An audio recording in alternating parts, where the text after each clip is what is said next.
When Yunqi was descending into Phoenix City, Feng Zhuqi, Feng Tianwei, and Feng Hengkong, the three generations of divine Phoenix emperors were standing together and discussing some matters. Sensing Yunqi's aura, they turned around at the same time and revealed the same expression, a faint smile. "Chair, you arrived at just the right time. The banquet is going to begin shortly," Feng Hengkong said with delight. "Supreme Ocean Palace and Sun Moon Divine Hall have already arrived, and all of their sacred masters personally came." There was also a sound transmission saying that Absolute Monarch Sanctuary and Mighty Heavenly Sword Region have also arrived in Divine Phoenix City and will soon reach Phoenix City. The giving of such face is larger than the heavens in the profound sky continent. "Ah!" Feng Zhuqi let out a soft sigh before a faint smile appeared on his face again. "Let all the grudges of the past disappear with the blowing wind.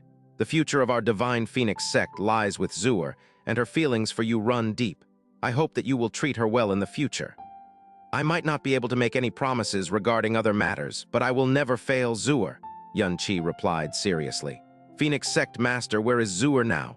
"Ho ho, why are you still calling him Phoenix Sect Master? It's time to change the greeting to Royal Father." Feng Tianwei laughed. "Never mind, a greeting is not important," Feng Hengkong hurriedly said. A slight sense of awkwardness flashed through his eyes. In Blue Wind Imperial City half a year ago, Yunqi had already coldly told Feng Hengkong that, even after he got with Zur, he would never address him using the title of Royal Father. This was because he could never forget who caused the death of Kang Yue's father. "Zur is in the Phoenix Call Pavilion. Kixuan, bring Asgard Master Yun to the Phoenix Call Pavilion," Feng Hengkong ordered. "Yes, Sect Master." The female Phoenix disciple named Kixuan walked forward and respectfully led the way for Yunqi. Mighty Heavenly Sword Region Sword Master Xuanyan Wenchen and young Sword Master Xuanyuan Wendao have arrived. The rate at which the arriving guests were announced seemed to have sped up. After Supreme Ocean Palace and Sun Moon Divine Hall, Mighty Heavenly Sword Region had also arrived, but it seemed as though only the Sword Master and his son came. "It's Mighty Heavenly Sword Region. Royal Father, Grandfather, I shall go and receive them." Feng Hengkong left swiftly. He could naturally let the elders receive other guests, but he definitely had to personally receive members of the sacred grounds. In Phoenix City, the most important location was definitely the Phoenix Divine Hall at the center. However, the current location was the true, sacred ground of Phoenix City, since it was where Feng Zur stayed after leaving the Phoenix God. All of the Phoenix sect disciples, including the princes, were only allowed to observe from a long distance. They had no opportunity to get close, and entering was even more forbidden. Feng Zur sat in front of a mirror, her powdered snow-like face showing signs of nervousness. When Yunqi entered the Phoenix Call Pavilion and walked over, she saw him in the mirror and turned around with glee. "Big brother Yun?" The crimson palace gown that Zur wore was adorned in phoenix patterns. A belt that was the color of pure jade was lightly wrapped around her thin waist, which looked like it couldn't handle a hug. Her long hair, which was the color of night, hung loose and comfortable as a multitude of hairpins held a light purple flower in place. Her skin softly glowed like warm jade. Without any cosmetics, her tender lips were red. With them, they became even more delicate and beautiful. Feng Zur's beauty was flawless at all times, and she looked like a fairy even without makeup. Her extraordinary beauty that exceeded the heavens had now lost some of its tender innocence and become more enchanting. Although the changes to her beauty were minor, they were enough to charm souls from bodies. This was especially the case for her eyes. They seemed to glow like starlight, but also seemed to sparkle like the ocean at the same time. She could captivate thousands of generations with a simple smile. Back when Yunqi was falling down Absolute Phoenix Cliff, before his consciousness had been lost, the dreamlike glance that he stole of this pair of beautiful eyes had already been firmly imprinted into his mind. For the rest of his life, this memory would never fade. Yunqi's heart currently resembled a pond of water that rippled because of a gentle breeze. Yunqi walked forward a few steps and pulled Feng Zur into his embrace. His fingers impulsively caressed her snow-white neck. The phoenix robe that she wore was smooth and glowed, but it could never compare to the exposed jade skin of Feng Zur. Even in the dimly lit Phoenix Call Pavilion, her neck still shone like jade. "Zur, after the engagement, I'll bring you to visit my parents, okay?" Yunqi asked softly. "Amen," Feng Zur gently replied. Although they had only been apart for little more than a dozen days, her longing for him had grown exponentially with each one that passed. Mighty Heavenly Sword region arrived outside of the main hall, but it was indeed only Xianxia Wenchen and Xianxia Wendao, the father-son pair. In 19 days, the injury on Xianxia Wenchen's right arm had already healed. He who was usually arrogant and always looked down on everyone was acting exceptionally humble. When Feng Hengkang greeted him, he greeted him in return almost immediately. This was even more obvious for Xianxia Wendao. Not only did he lack his usual arrogance, he constantly surveyed the area and looked as if he were filled with fear. After a few simple greetings, Xianxia Wenchen personally handed over gifts before lowering his voice and saying, "Phoenix Sect Master, where is your son-in-law, Asgard Master Yun?" Feng Hengkang's eyes flickered as he said, "Chair is currently at the Phoenix Call Pavilion with my daughter and should come to the hall soon. What are Sword Master Xianxuan's orders?" "I would not dare to give orders," Xianxia Wenchen said hastily and glanced at Xianxia Wendao before continuing. "However, I do have a request. My son Wendao has some important matters to privately discuss with Asgard Master Yun. I don't know if..." Feng Hengkang hesitated. Xianxia Wenchen sighed. "To tell you the truth, what happened during the Devil Sword Conference, Phoenix Sect Master, you witnessed it for yourself. Both the lives of me and my son lie in the hands of your son-in-law. Today is a rare chance for us to resolve the conflict. If Phoenix Sect Master does not help, I'm afraid that the 1,000 years of history of my mighty Heavenly Sword region will be destroyed by my own hands, and I, Xianxia Wenchen, will end up as the sinner of the Sword region. I hope that Phoenix Sect Master can grant our request. My son and I would be most grateful." Once he finished speaking, Xianxia Wenchen bowed deeply to Feng Hengkang. If it were the past, Xianxia definitely wouldn't be so humble in front of Feng Hengkang, and him paying respect seemed so absurd that it belonged to a dream. However, it was currently happening right in front of him. The distinguished Sword Region Sword Master, one of the 4 sacred masters of the sacred grounds, was talking to Feng Hengkang politely and even bowing to him. Feng Hengkang was shocked and even felt lightheaded. He wondered whether he was dreaming or not. A sense of pride exploded within him as he hastily went forward to help Xianxia Wenchen up and said, "Sword Master Xianxuan's respect is something Hengkang does not dare to accept. However, since that's the case, please follow me, young Sword Master." "I thank Phoenix Sect Master for granting my request," Xianxia Wenchen said gratefully and stood there while watching Xianxia Wendao follow Feng Hengkang. A thick layer of haze gradually obscured his expression and gaze. Although he harbored boundless hatred and discontent, Xianxia Wenchen was well aware of the fact that his words from earlier were no exaggeration. The lives of father and son, as well as the fate of Heavenly Mighty Sword region, all lay in Yun Qi's hands. The only option they had left was to survive, even if it meant losing all of their pride. Only when one was alive did one have an opportunity. He turned around and looked at Feng Ziming, who was off to one side. When their eyes met, Feng Ziming appeared as though he had been shocked by lightning. He looked downward, trembling. Feng Hengkang led Xianxia Wendao along, and just as they approached Phoenix Call Pavilion, they saw Yun Qi walking alongside Feng Zuer. It seemed like the couple was walking toward the main hall. Feng Hengkang quickly walked up to them and said, "Chair, young Sword Master Xianxuan would like to have a private word with you. Would you?" "Oh." Yun Qi glanced at Xianxia Wendao. He knew exactly why Xianxia Wendao was looking for him, and he smiled faintly. "If that's the case, I shall hear what he has to say. Zuer, wait here for me. It won't take long." Yun Qi walked with great strides and a faint smile. Some distance away, he already started to shout, "Oh, it's young Sword Master Xianxuan. I wonder why you're looking for me?" The area surrounding the Phoenix Call Pavilion could be considered the quietest place in Phoenix City. Xianxia Wendao glanced at the surroundings. Not seeing any other Phoenix disciples present, he secretly felt relieved. Forcing a smile that could almost be seen as flattering, he replied, "Asgard Master Yun, Wendao came here for 2 reasons. First, I would like to congratulate you for tying the knot with the Princess Snow. Second, I'm here to ask for forgiveness." "Forgiveness?" Yun Qi's eyes narrowed into thin lines. Xianxia Wendao gritted his teeth and replied, "Father and Wendao continuously offended Asgard Master Yun at the Ocean Palace and nearly put you in harm's way. This was just senseless and foolish. Father and Wendao are extremely ashamed of this, and we hope that Asgard Master Yun will be magnanimous and not take offense from fools like us. Father and Wendao will forever remember such kindness. From now on, regardless of what request Asgard Master Yun might have in the future, Our mighty heavenly sword region will be at your disposal. Xianxia was stunned into silence. Xuanyu and Wendao's words were extremely humbling. If anyone else had heard such words, they definitely would not have believed that they came out of the mouth of someone from the sacred grounds. Young Sword Master Xuanyuan is too serious, Xianxia calmly replied. Xuanyuan Wendao was trembling because he was using his own words to trample his own pride.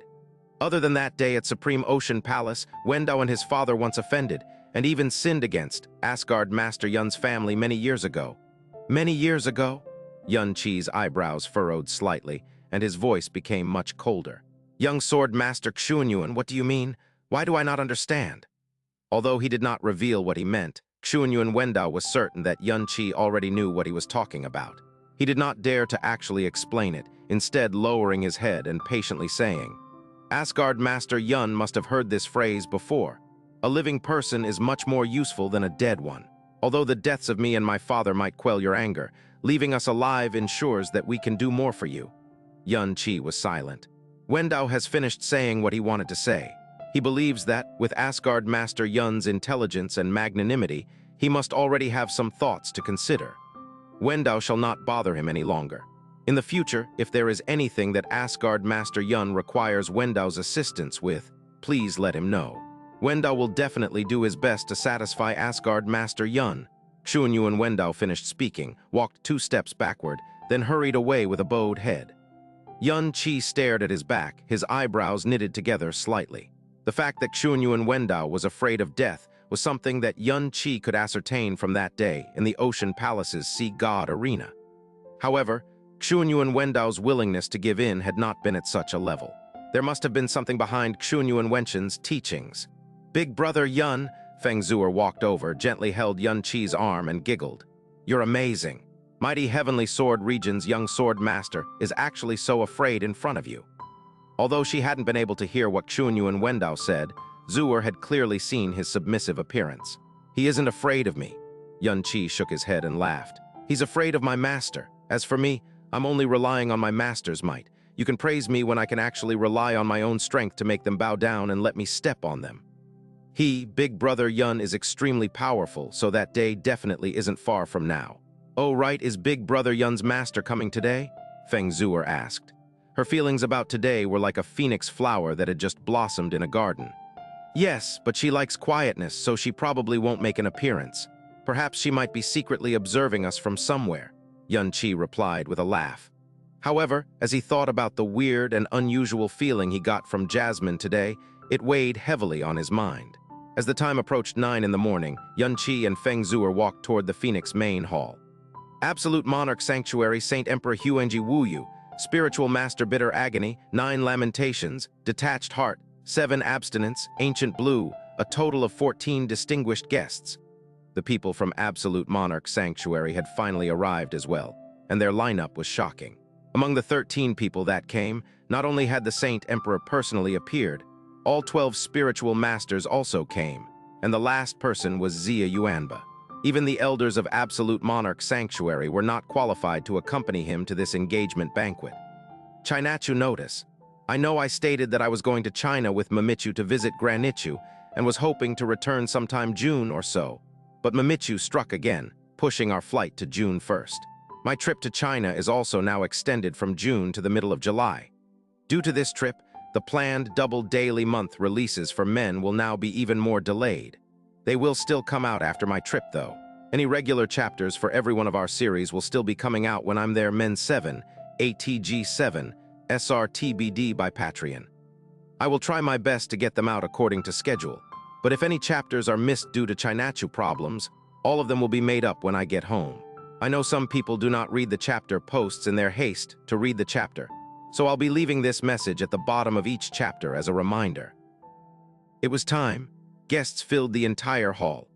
The Phoenix main hall and side halls were already filled with guests from all over the profound sky, and any one of them was a well-known person within the profound sky continent. The seats that had been set up outside the halls nearly took up half of Phoenix City. Although they might only able to sit outside, anyone that could enter Phoenix City was already undoubtedly the ruler of some land or some form of royalty. This engagement banquet, which has been labeled the most prestigious one in the entire history of the profound sky continent, was personally hosted by Feng Henkang. Even Feng Zhuqi, who no longer bothered with such affairs, was present. Feng Tianwei, along with all the other grand elders who rarely showed their faces and usually just remained in seclusion, were all present as well. They all wanted to personally witness the Divine Phoenix sect's most glorious moment. Standing in the center of the main hall, Feng Henkang, who had already been emperor for 100 years, could not contain the agitation within himself. All the powerhouses in the world had gathered, and even the 4 great sacred grounds were present. And the 4 sacred masters all personally attended and prepared mighty gifts that were presented by their sect's most important character as a sign of respect. Such a scene was something that he dared not even dream of, and this scene was several times more grand than his ascension ceremony years ago. The goal of Divine Phoenix sect had always been to one day be on the same standing as the 4 great sacred grounds.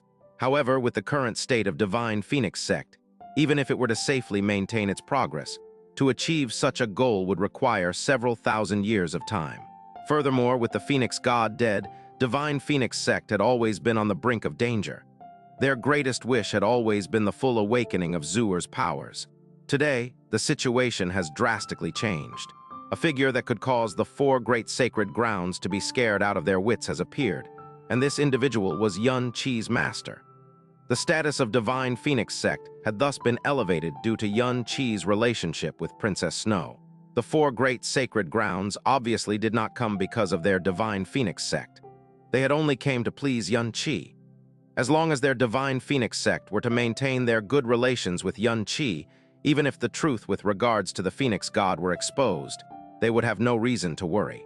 Even if the 4 sacred grounds had 10 times the courage they had now, they would not dare to cause trouble for the Divine Phoenix sect, because the person who had just married Xianxia was not any ordinary Phoenix sect disciple, but their future sect master.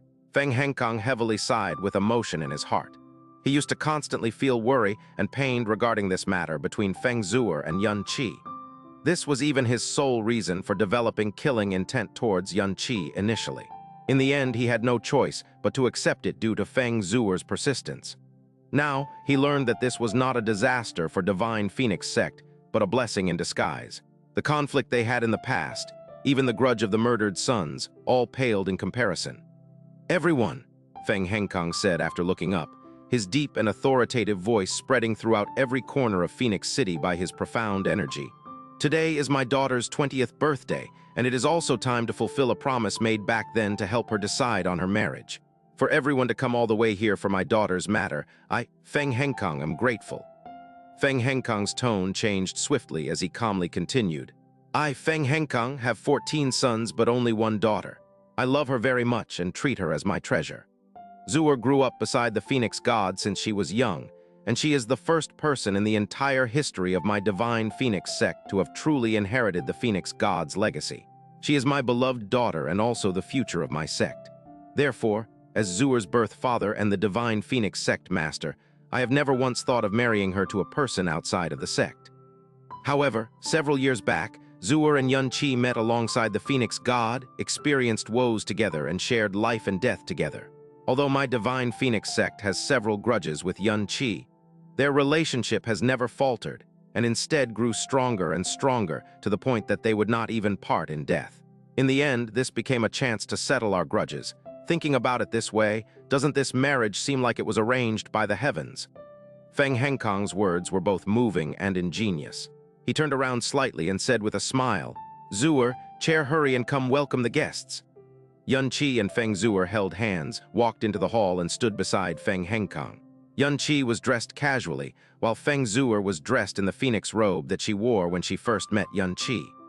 The moment they appeared, the entire world seemed to have been engulfed by a glittering light, a light so dazzling that it was almost impossible for anyone to open their eyes.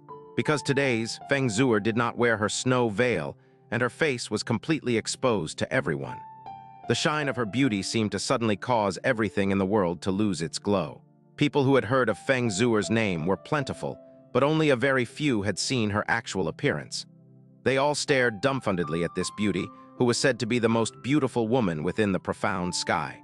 Their attention was firmly fixed on her, unable to pull away. The beauty of the woman they were looking at could not simply be described with words.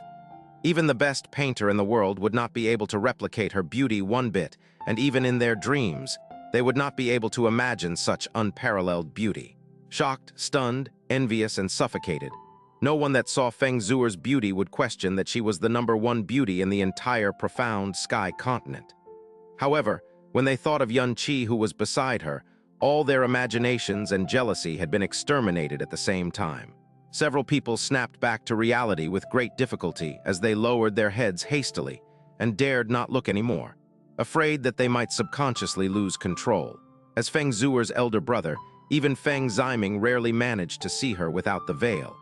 He stared closely with both eyes wide open and had a look of extreme lust. However, he clenched both his hands tightly while his heart wrenched tightly in pain. If it were before the Devil Sword Conference, he would go into a frenzy without any care for repercussions. However, facing Xianxia now, his remaining sanity caused him to be unable to do anything. It was as though he was being pinned onto a cross and was experiencing excruciating pain and jealousy while not being able to move. After the appearance of Xianxia and Feng Zuer, what followed was naturally a series of standard procedures. Although Xianxia loathed such things, he tried his best to follow. He did not want Feng Zuer to feel any bit of regret. Chair Zuer's mother passed on early. This band was left behind by her when she was still alive. She wanted me to personally hand it over to Zuer's partner. All these years, I've always kept it with me and never let it leave my side. Feng Henkang gently held the golden threaded band in his hand for quite a few moments before he reluctantly passed it on to Xianxia. From when Zuer was 13, I had already begun thinking about her marriage. However, no matter what I thought, the most basic criteria was that he had to marry into our sect, as we definitely could not allow Zuer to marry out. Now, I'm going to pass this band and Zuer officially to you. However, I do not want you to marry into our sect, nor would I request that you do anything else for our Divine Phoenix sect. All I ask for is for you to treat Zuer kindly and not let my precious daughter suffer any grievances. That'll be enough.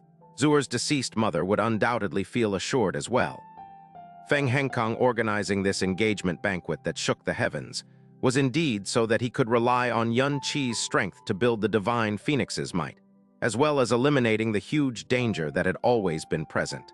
However, Xianxia could tell that these words that Feng Henkang just said were from his heart. At this moment, he was only Feng Zuer's father. Don't worry, even if I have to risk my life, I would not let Zuer suffer from any grievances, Xianxia said as he held the band in his hands seriously. Feng Henkang nodded slightly. With what Xianxia just said, it was already sufficient for him. In the hall, Zai Jai let out a heartfelt sigh. Princess Snow and Asgard Master Yun are the two most outstanding individuals of the current younger generation. Regardless whether it is their looks, qualifications, or profound cultivation, there is no one that can match up to them. They are truly a match made in heaven. As Zai Jai spoke, echoes of agreement sounded one after another. In this world, only Princess Snow could possibly match up to Asgard Master Yun. Similarly, the only person that can match up to Princess Snow's phoenix status and alluring looks is no doubt Asgard Master Yun. It really makes people sigh with envy. Phoenix Sect Master, why don't you set the date of marriage today as well so that we can prepare early for the big day? One of the top clan masters within Divine Phoenix Empire shouted. Setting the date of marriage during the engagement banquet was originally normal and logical. However, this was something sensitive for Feng Henkang, since he did not force Xianxia to marry into Divine Phoenix Sect, so the marriage date should naturally be decided by the male side. However, not only were Xianxia's parents not present, they were an unspeakable taboo as well. Feng Henkang instantly burst out laughing, skipped over what was said, and raised his hand and shouted, "Everyone present today are all my Divine Phoenix Sect's distinguished guests. Please do not hold back and enjoy yourself to the fullest." Scree, scree, the calls of the phoenix were heard in sky above Phoenix City. Some of them were low and warm, while others were high-pitched. As people looked up, they saw thousands of Phoenix Sect disciples that were fully ignited in phoenix flames rush into the sky. They formed 99 figures of phoenixes and danced in the skies, scattering scorching flame light and phoenix might all over Phoenix City. Ha ha ha ha, Feng Henkang laughed heartily. The phoenix silhouette sky dance has already begun. Everyone please enjoy and start drinking. No one can leave sober. Both the inside and outside of the hall replied in unison. The place soon turned lively as laughter was mixed with the noise of conversation, and the resulting sound waves flooded the area. Looking at the bustling and excited hall, Feng Hengkang's surging heart still could not calm itself. Although he could not completely get over the grudge of Yun Qi killing his sons, he strongly believed that with Yun Qi's protective personality, he would definitely not mistreat Zuer, the daughter that he regarded to be his life, finding the best man that she also deeply longed for, who at the same time also allowed their divine phoenix sex status to skyrocket, causing the four great sacred grounds to never dare to touch them, and even mighty heavenly sword region to curry favor with him. Perhaps it was the blessing of the ancient phoenix god that allowed them to instantly step out of the peril they spent every day worrying about and rise to the pinnacle. After several rounds of alcohol, the atmosphere of the banquet became even more lively. The Phoenix Silhouette Sky Dance performance also reached its climax, and the sky was filled cries of the fiery phoenix. It was as though the whole sky had been lit on fire. Feng Hengkang came over beside Yun Qi and Feng Zuer. "Chair Zuer, it's getting late. Follow me around to give toasts. As for the date of the wedding, Chair, we still need to seek your parents' opinions. There's no need to rush." "Wait, boom." An unusual exploding noise suddenly sounded in the sky, and it was followed by the violent tremors of the space. This caused the originally lively hall to suddenly turn grim. At the same time, pitiful cries were heard as the Phoenix disciples who had been dancing in the air crashed into ground with failing flames. "Who's there? How dare you barge into Phoenix City?" Several Phoenix disciples shouted in deafening voices. "What happened?" Feng Zuer hurriedly asked. "Let me go see." Just as Feng Hengkang was about to rush out of the hall, the surrounding abruptly grew brighter. A scorching wave also surged from above. Instinctively, everyone looked up and became stunned. When they looked up, they actually saw a sky filled with residual scattering flames. The roof of the Phoenix main hall had actually disappeared. Feng Hengkang remained rooted. Yun Qi and Feng Zuer were shocked as well. Those that were able to enter the Phoenix main hall were undoubted figures with extremely high statuses. The four sacred masters, the 12 spiritual masters of the sanctuary, the 7 venerable ones of the Supreme Ocean Palace, and the 5 divine envoys of the Divine Hall were all present, but no one could tell how exactly did the roof disappear. It was as though it was silently absorbed into the atmosphere in an instant. What happened? Just what has happened? The atmosphere in Phoenix City changed drastically. A strong sense of unrest seemed to descend out of thin air and flooded everyone's thoughts. The Phoenix disciples that were in charge of security were all activated, and each one of them looked into the sky, fully focused. A cool breeze blew. The sound of the wind was so calm that one could almost not hear anything stirring. However, the residual phoenix flames in the sky seemed as though they had been swept away by a violent storm and disappeared without a trace. Following the residual flames being dispersed, the figure of a woman appeared high above the sky of Phoenix City, and she was accompanied by a barely discernible odd fragrance. Chinachu notice. "I know I stated that I was going to China with Mamichu to visit Granichu, and was hoping to return sometime June or so. But Mamichu struck again, pushing our flight to June 1st. My trip to China is also now extended from June to the middle of July. Due to this trip, the planned double daily month releases for men will now be even more delayed. They will still come out after my trip, though. Any regular chapters for every one of our series will still be coming out when I'm there. Men 7, ATG 7, SRTBD by Patreon. I will try my best to get them out according to schedule, but if any chapters are missed due to Chinachu problems, all of them will be made up when I get home. I know some people do not read the chapter posts in their haste to read the chapter, so I'll be leaving this message at the bottom of each chapter as a reminder." As the residual flames dispersed, the figure of a woman appeared in the sky high above Phoenix City, carrying a seemingly illusory scent. In an instant, the condensed aura once again underwent a change. A restless and uncomfortable feeling was speedily spreading out from within the hall.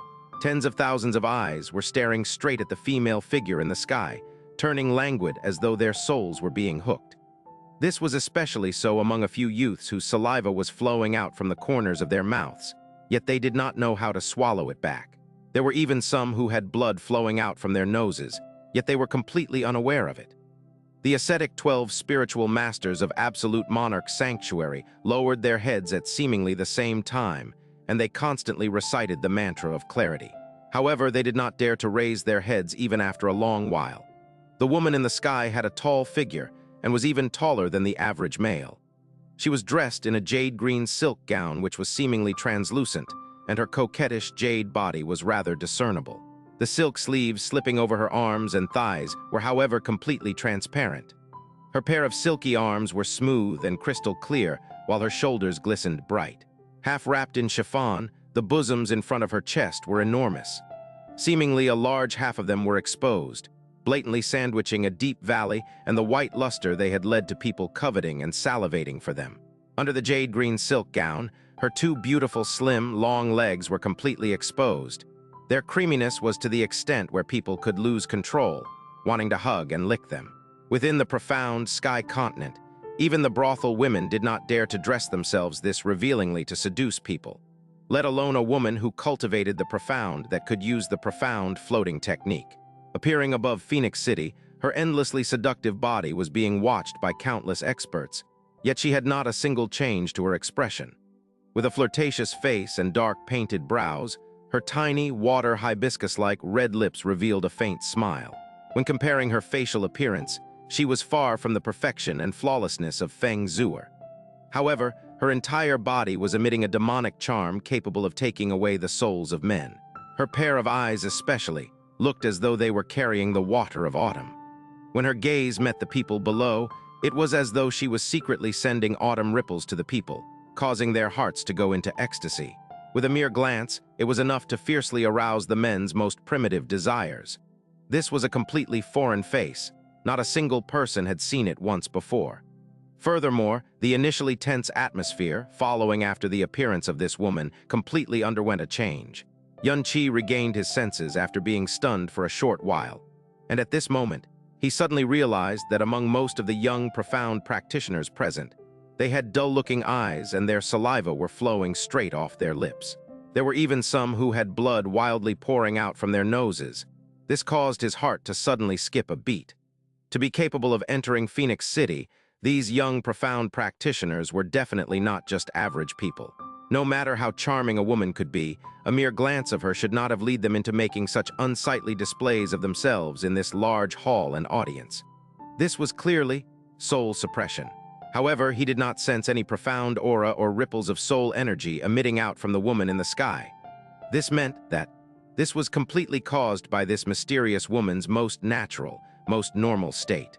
In regards to someone capable of causing such shocking soul suppression on this many profound experts in her natural state. In his entire life, Xianxia had only seen it happening with Jasmine around. When Jasmine made her appearance, she did not require any profound energy or soul energy. But by merely meeting people's gazes, she could make figures like the four great sacred masters feel as though they had fallen into a frozen river, crumbling their will. This woman, however, did not need to intentionally lock her eyes onto someone, but with just a mere glimpse of her, profound practitioners as strong as a throne or tyrant would lose their hearts and souls. Furthermore, the feeling this woman gave him was actually similar, albeit a little faint, to Jasmine. To actually dare disrupt this banquet, where did you come from, demoness? Huangji Wuyu growled, and like a clock striking midnight, it shook awake the people who had lost their senses from their daze. Big brother Yun, who is she? She's wearing very little. Feng Zhuer leaned next to Xianxia and softly said, as a woman even she was a little embarrassed looking towards the sky. Xianxia. Feng Henkang swept a glance throughout the hall and with sunken brows furiously said, May I know who your excellency is, and what kind of grudge you have with our divine Phoenix sect? Why did you disrupt our banquet and harm our Phoenix disciples? This woman is dressed indecently and dirties the clarity of one's eyes. Furthermore, her body carries a bewitching art. Her motive being here is definitely not a kind one, spiritual master of detached heart of absolute monarch sanctuary calmly said. Bewitching art? Xianxia's brows locked even tighter than before. Being together with Jasmine for 7 years, he was completely certain that it was definitely not an intentional omission of a so-called bewitching art, but a soul suppression under one's natural state. Furthermore, because her soul level was simply too high, even these peak-level experts of the profound sky continent were unable to notice it, and they instinctively believed that was merely a vulgar bewitching art. Could it be that the soul level of this strange woman was actually comparable to Jasmine's? Impossible. In this world, someone that could be on par with Jasmine basically should not exist. Brother-in-law, what happened to you? Xia Yuanba, who arrived next to Xianxia, suddenly realized Xianxia's entire body was tensed up, as though he had realized something extremely frightening. This woman used a bewitching art to confuse the crowd the moment she arrived. Since this visitor does not have good intentions, what's the point of wasting our breath with her? Mo Qianfeng, great elder of Supreme Ocean Palace, coldly said. But this woman's bewitching art is indeed astonishing. Her cultivation must certainly be impressive as well. Sovereign, let me personally take her down. Amen. Sovereign of the Seas Qu Fengyi slightly nodded. Mo Qianfeng instantly rose in the air. Accompanied by a violent surge of wind, he headed straight for the woman in the sky dressed in a green gown. Demoness, it's best if you quickly give up any form of resistance. Wait a minute, don't attack, question her motives first. Yunqi quickly roared out, but he was already too late in stopping him. Because of the opponent's extremely powerful, bewitching art, Mo Qianfeng did not belittle his opponent too much. Neither did he leave any reserves because his opponent was a woman. Under the divine might of a level 8 monarch, a violent tornado dispersed the scattered clouds in the sky. However, at the center of the tornado, the charming woman did not move in the slightest. Neither did her sleeves flutter with the wind. She gently reached out her right hand, pointed her finger at the charging Mo Qianfeng, and with a light tap, a very thick jewel-weed polish was smeared on her fingernails, sparkling brightly in red. The violent wind disappeared. A streak of green light slightly flashed on Mo Qianfeng's body, and following after his body, like a sand sculpture being blown apart, suddenly disintegrated, turning into tiny green sand particles which scattered in the sky, and then they silently dissipated from this world. This scene was fantastically beautiful, yet all of the profound practitioners present instantly paled from horror. Because that was an elder who was ranked first in Supreme Ocean Palace, an incredibly powerful level 8 monarch. They bore witness with their own eyes, that with just a light tap of a finger by this seductress from an unknown origin, without the slightest of profound energy ripples produced, without a clash of power that could shake the sky and earth, the profound energy released by Mo Qianfeng disappeared without a trace, and his entire being directly disintegrated into powder that could be swept away by a light breeze. This is... Feng Hengkong's eyes split open from horror and turned incoherent with his words. Even the 4 great sacred masters positioned at the center of the hall were showing terribly aghast expressions, and this was also the second time they made such expressions in their entire life. The first time was the day when they were facing Jasmine. Qianfeng! Qianfeng! After a brief span of cold silence, sorrowful and trembling cries rang out. 3 figures from the seats allocated to Supreme Ocean Palace rose into the sky, charging towards the position where Mo Qianfeng disappeared from. The 3 of them were respectively dressed in red, yellow, and blue, and the profound aura from their bodies were also powerful to a shockingly peerless extent. Because these 3 people were extraordinary existences within Supreme Ocean Palace who had statuses surpassing elders. They were 3 out of the Supreme Ocean Palace's 7 venerable ones: Venerable Red, Venerable Yellow, and Venerable Blue. Among them, Venerable Blue's cultivation level was that of a level 10 monarch, and in Supreme Ocean Palace, he was preceded only by Sovereign of the Seas Qu Fengyi and Venerable Purple. He could be said to be ranked in the world's top 10 strongest individuals. Venerable Blue's name was Mo Jiuya, and Mo Qianfeng was his son. Why, you demoness? You dare use your demonic arts to kill this Venerable One's son? With his trembling body, Venerable Blue pointed at the charming woman.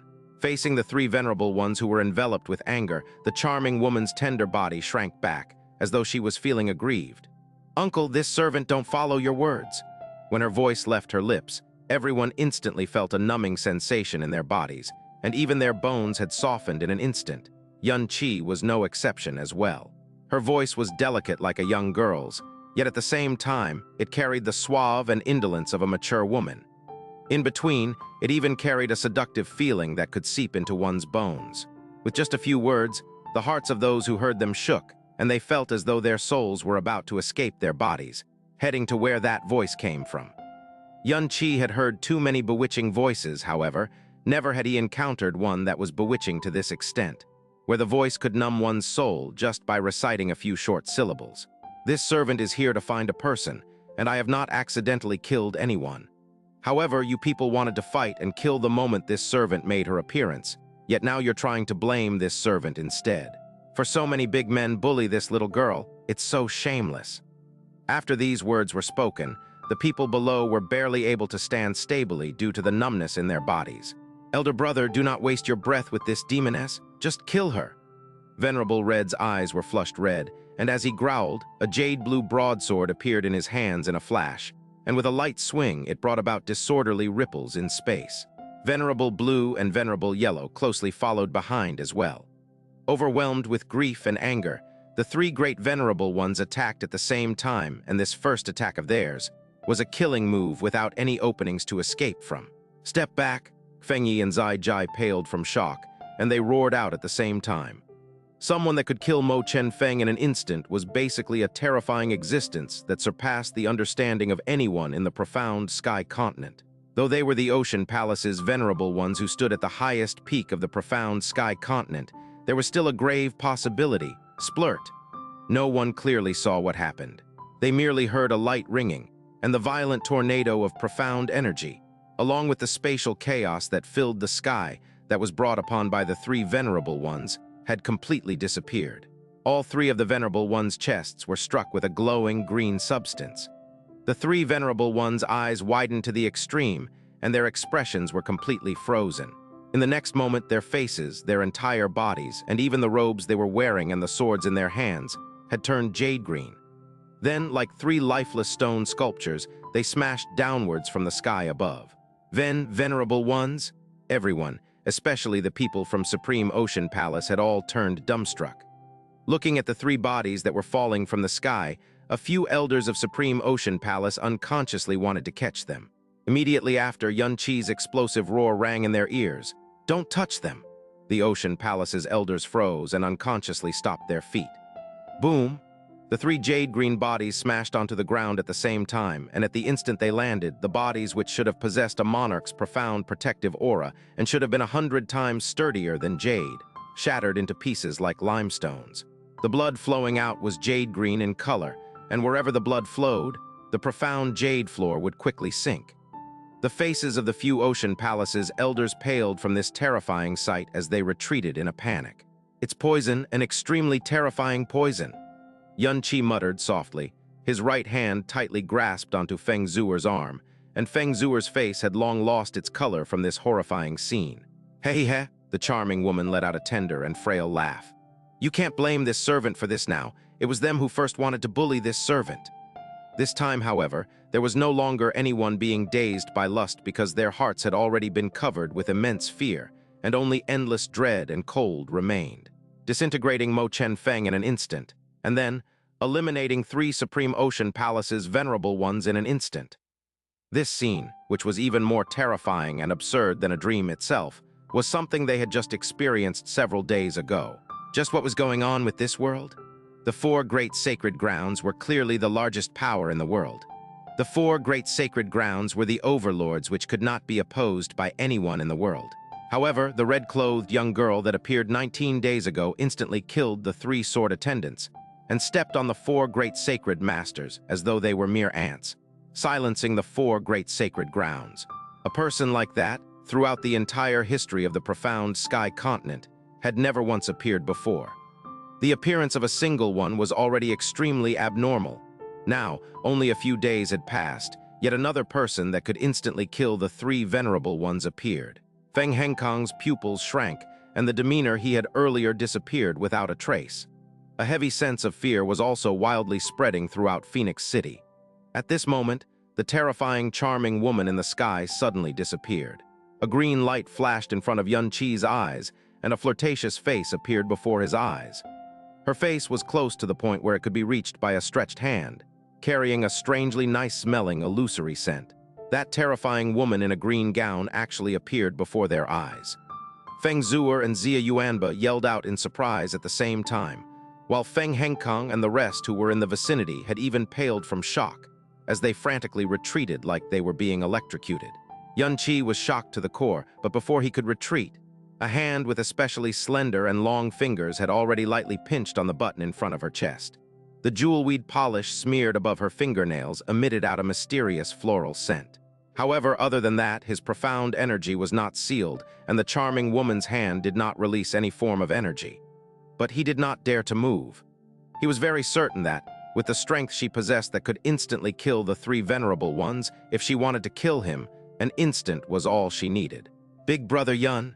Brother-in-law? Seeing Yun Qi being restricted by her, Feng Zuer and Xia Yuanba were stricken with horror and was about to charge over. Yun Qi hurriedly growled. Don't come over, hurry and step back. She doesn't wish to harm me. You're correct. The charming woman smiled as she stared into Yun Qi's eyes. Her charming eyes were like silk and her voice was as gentle as cotton. Little brother, this servant simply wishes to ask you a question. As long as you reply obediently, this servant will immediately let you go. Her voice was creamily tender. Her eyebrows were arched and her watery, almond-shaped eyes glistened brightly, bewitching in an indescribable manner.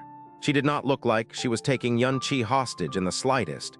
Rather, it looked as though she had the desire to leap into his embrace and release her feelings of passion.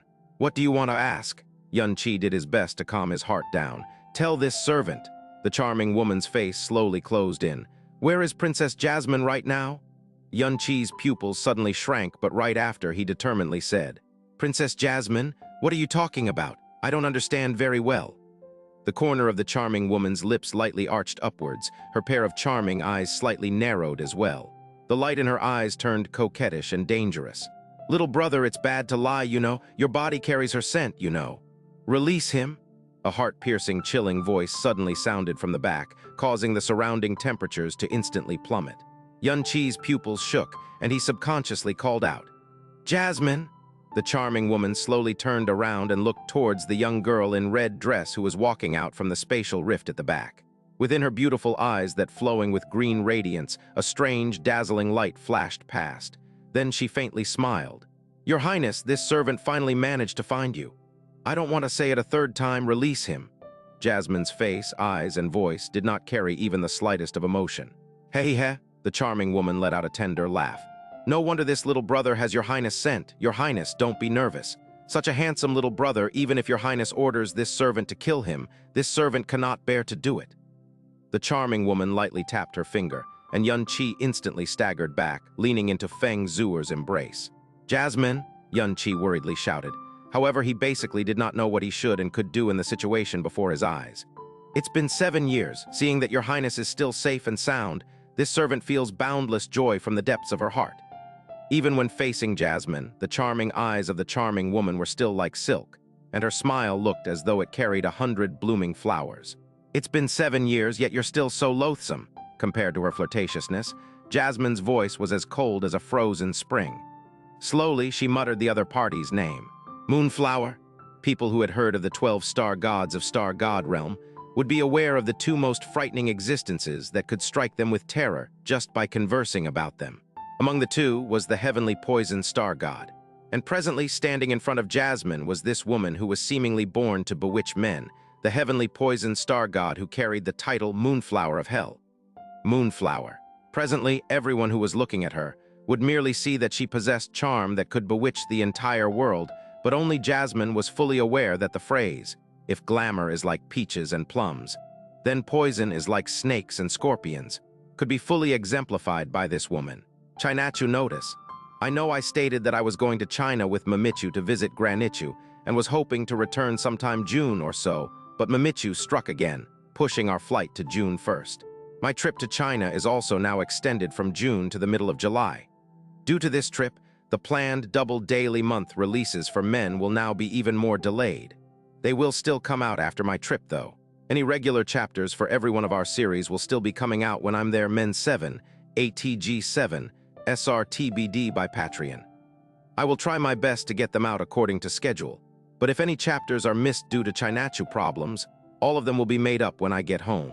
I know some people do not read the chapter posts in their haste to read the chapter, so I'll be leaving this message at the bottom of each chapter as a reminder. Hey, facing Jasmine's cold taunts.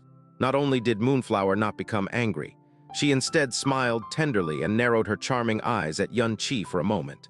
Twisting her waist like a water snake, she then appeared in front of Jasmine with speed comparable to teleportation. Your Highness, not only has your appearance remained unchanged, even your temper hasn't changed in the slightest. A few years ago, we had thought that you had encountered misfortune. My king was depressed for a long while, you know. Depressed? Coldness and ridicule could be seen from Jasmine's face, and following after, the light in her eyes dimmed. How did you find me? Moonflower lightly stroked her lips with her slender finger. Wasn't it your highness who notified this servant? Jasmine's chest heaved slightly, and in the depths of her mind, she helplessly sighed. As expected, earlier on when she investigated the depths of Cloud's End Cliff, she had encountered dark devil beasts within the dark abyss and was forced to use her god powers. Back then, she had already felt that it was anything but reassuring. The 12 star gods were branches of the same tree, and individuals who inherited the powers of the star gods possessed a unique trait to detect each other. The star god realm was extremely far from this place, and it was seemingly impossible to detect at this range. However, if there was a star god who was coincidentally slightly closer, with the degree of god power she unleashed at the abyssal depths on that day, there was indeed the possibility of being detected. Incredibly, today this worst-case scenario had turned into reality. "Brother-in-law, just what is going on?" Xia Yuanba softly asked. "Who is this very strangely dressed woman? She seems to know your teacher. Could this be someone powerful like your teacher?" Yun Qi did not reply and was actually unable to reply. His mind was a chaotic mess, an unprecedented chaotic mess. From how Moonflower was addressing Jasmine and the expression she was having while facing Jasmine, Yun Qi had already ascertained that this Moonflower was definitely someone who resided in the same world as Jasmine. There was an extremely high possibility that she was here to search for Jasmine. Recalling the abnormal behavior Jasmine had this morning, most likely, she must have already sensed that Moonflower was nearby back then. In other words, she did not want to be found. This Moonflower was addressing Jasmine as "Your Highness," but her tone and posture did not demonstrate even the least bit of respect, as though her status wasn't any lower than Jasmine's. As Yun Qi had thought, Jasmine did indeed sense that Moonflower was speedily approaching this morning. Thus, she separated from Yun Qi and completely sealed her presence, attempting to escape from Moonflower's spiritual perception. However, she never expected that Moonflower would actually seek Yun Qi out. Jasmine kept herself alive by attaching her soul onto Yun Qi for exactly 7 years. So Yun Qi did indeed carry the aura of her soul, and it was very heavy as well. Her body similarly carried Yun Qi's aura, no matter if it was his life or his soul. Thus, she had no choice but to reveal herself. Otherwise, with how vile Moonflower was, Yun Qi would definitely die. "Then why were you near this planet?" Jasmine coldly questioned. "Naturally, it's an order from my king." Moonflower's finger slid off her lips and carried on down her smooth neck before stopping at her collarbone, where she gently twirled a strand of her shining hair. "A few years ago, there were rumors that your highness was still alive. This servant did not believe it, but my king wanted this servant to retrieve your highness no matter what. This servant has no choice but to comply with my king's orders. In these few years, this servant was going around sightseeing. Never did I expect that I was actually able to find your highness for real." "A few years ago? How did you people find out I was still alive?" Jasmine's eyebrows, which were already sunken before, sank even deeper at this moment, and her voice suddenly carried an ice-cold, killing intent. "I understand now. It's the universe-devouring beast." Back then, when the primordial profound arc was traversing through space, in order to provide extreme conditions for Yun Qi to cultivate in, Jasmine forcefully intervened with the spatial flow of the primordial profound arc. Once, within the crevices of space, she encountered 2 universe-devouring beasts. One died, and one fled. Universe-devouring beasts were one of the extremely small number of unique beasts that managed to survive since the primordial era. Their numbers were extremely small, and they resided in space crevices, treating space as their form of food. Because their experiences and knowledge were extremely broad, at the moment she launched an attack, they were able to distinguish her powers and identity with a glance. If Star God Realm found out that she had not died a few years ago, then that fleeing universe-devouring beast was the only possibility. "Your Highness sure is smart," Moonflower said with a giggle. "It's no wonder your Highness still did not die after being struck with the absolute god-slaying poison. So you forcefully abandoned the body that was infected with the demonic poison and attached your soul onto someone else. If this servant isn't mistaken, that someone should be that handsome little brother over there." Jasmine: "Not only does that little brother look handsome, his life force is surprisingly exuberant. It's no wonder he could be chosen by your highness." "Hey. Moonflower laughed like a twisted flower. What she absolutely did not expect was that the demonic poison Jasmine was struck with back, then had not only spread throughout her entire body, but had also seeped into her soul as well. If it was merely one's body that was infected, one could still protect his or her soul by abandoning the body. However, if the poison had seeped into the soul as well, with how terrifying the absolute God-slaying poison was, even in the plane of power they were in, without a doubt they would definitely die. There was definitely no luck nor fortune to speak of, unless they possessed the sky poison pearl of the heavenly profound treasure ranking. Jasmine should have faced certain death back then, but at the very last moment, she had encountered Xianxia, who possessed the sky poison pearl. Her fate was thus changed because of Xianxia, and Xianxia's fate was similarly turned upside down because of her. But from the looks of it, Your Highness seems to have only reconstructed your body not too long ago, and your god powers have only been restored by 10%. It's better this way as well, otherwise this servant would have been troubled. Moonflower tilted her lips upwards. Both her voice and expression were still as tender and frail. If this servant had known about this, then I wouldn't have informed my king that I had discovered your highness beforehand. The light in Jasmine's eyes suddenly turned cold. You informed that person? Of course. Moonflower's fingers were still playing with her own hair. Your highness clearly had discovered this servant, but not only did you not look for this servant, you instead concealed your presence and played a game of hide-and-seek with this servant. Evidently, you do not want to return with this servant, right? In terms of brute strength, this servant can't beat your highness either. It's really troubling, that's why this servant had no choice but to first send a voice transmission to inform my king. How would I have known your highness's god powers had fallen to this extent? Ayo, if this servant wishes to take away your highness no matter what, in the state your highness is currently in, you won't be able to resist in the least. HMPH? Jasmine's face was expressionless. Though I don't wish to return, there will still come a day where I will return to that place. Since I have been found by you, it seems I can't even hope not to return now. Jasmine was very clear that if Moonflower's king knew of her whereabouts, then her wanting to stay here was no longer possible. Otherwise, that person might make a trip here personally. If that really were to occur, then the consequences would basically be disastrous. But I need 10 days. Jasmine's eyes slightly narrowed as she coldly said. 10 days later, after I have done everything I want to do, I will return with you. Jasmine? Xianxia's heart skipped a beat from Jasmine's words, and he shouted out involuntarily. Facing Jasmine's sharp and cold eyes, Moonflower simply shook her head with a smile. Of course you can't. My king gave this servant a very heavy order that if I were to see your highness, then I will have to immediately bring your highness back without a single moment of delay. This servant doesn't dare to disobey my king's order, you know. Furthermore, your highness even hid from this servant earlier. If your highness secretly runs off in these 10 days, then this servant will be severely punished by my king. Since I already said that I will return with you 10 days later, then I won't break my promise. Jasmine's voice grew even colder. Furthermore, though I only have 10% of my god powers presently, if I'm unwilling, it still won't be that easy for you to bring me back by force. Your highness, don't be so obstinate. Moonflower did not hesitate nor worry in the least from Jasmine's words, but instead smiled even more charmingly than before. Your highness was playing hide-and-seek with this servant earlier, but because of that handsome little brother, you still came to find this servant of your own will. It seems that little brother is very important to your highness, Jasmine's expression slightly changed. He's a disciple I took in while I was bored and had nothing to do. Disciple?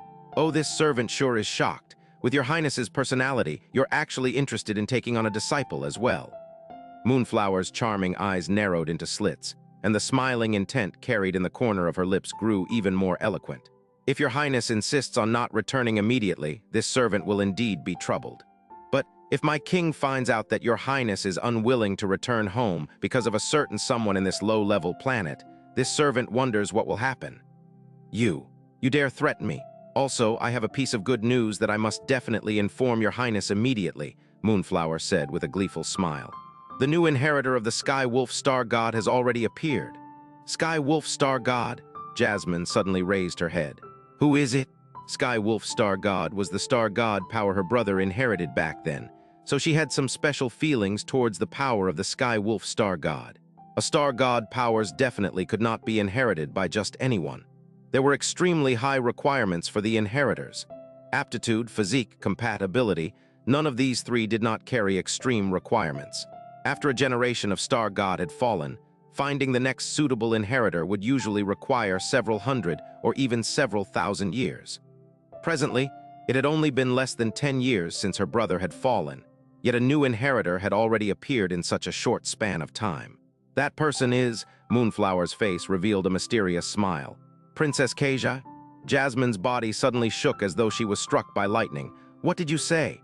Your Highness, you heard it correctly. It's Princess Xianxia. Seemingly very satisfied with Jasmine's reaction, Moonflower's smile grew even more pleased. Also, the compatibility between Princess Xianxia and the Sky Wolf Star God power has achieved a perfect degree never before seen in history. As expected of, shut up! Jasmine clenched her two fists. Her two fragile arms were even trembling slightly without end. Even her aura had turned chaotic. From afar, with his eyes set on Jasmine the entire time, Xianxi's heart and soul was in absolute chaos. Because he could sense that Jasmine was enraged, anxious, and a little afraid. He was unable to understand their conversation, and furthermore, he didn't have the least bit of strength to intervene in the matters on their level. He could only stare and listen. His heart and soul were filled with worry for Jasmine, and also the fear of possibly losing Jasmine. Jasmine's breathing grew hurried. After a long while, she finally managed to calm down and the trembling of her body gradually stopped. She lightly raised her head, took in a heavy breath, and coldly said, "Fine, I will return with you right now. Now that's obedient of you, Your Highness." Moonflower's smile was like a flower. "Seeing Your Highness returning safely, my king will definitely be overjoyed. But you must promise me one thing." "Oh," Moonflower slightly tilted her head. Jasmine's eyes slightly drooped as she looked towards Xianxia and their lines of sight intersected, but merely a moment later, Jasmine shifted her eyes away. "After I return, you're not allowed to bring up to that person that I have taken in a disciple, and you're not allowed to say anything related to this place." Since it had come down to this, she had no other choice. Moonflower's threat was very evident. If she did not obey her now, then she would inform that person of this place. Even if the entire profound sky continent was destroyed, she definitely would not bat an eye.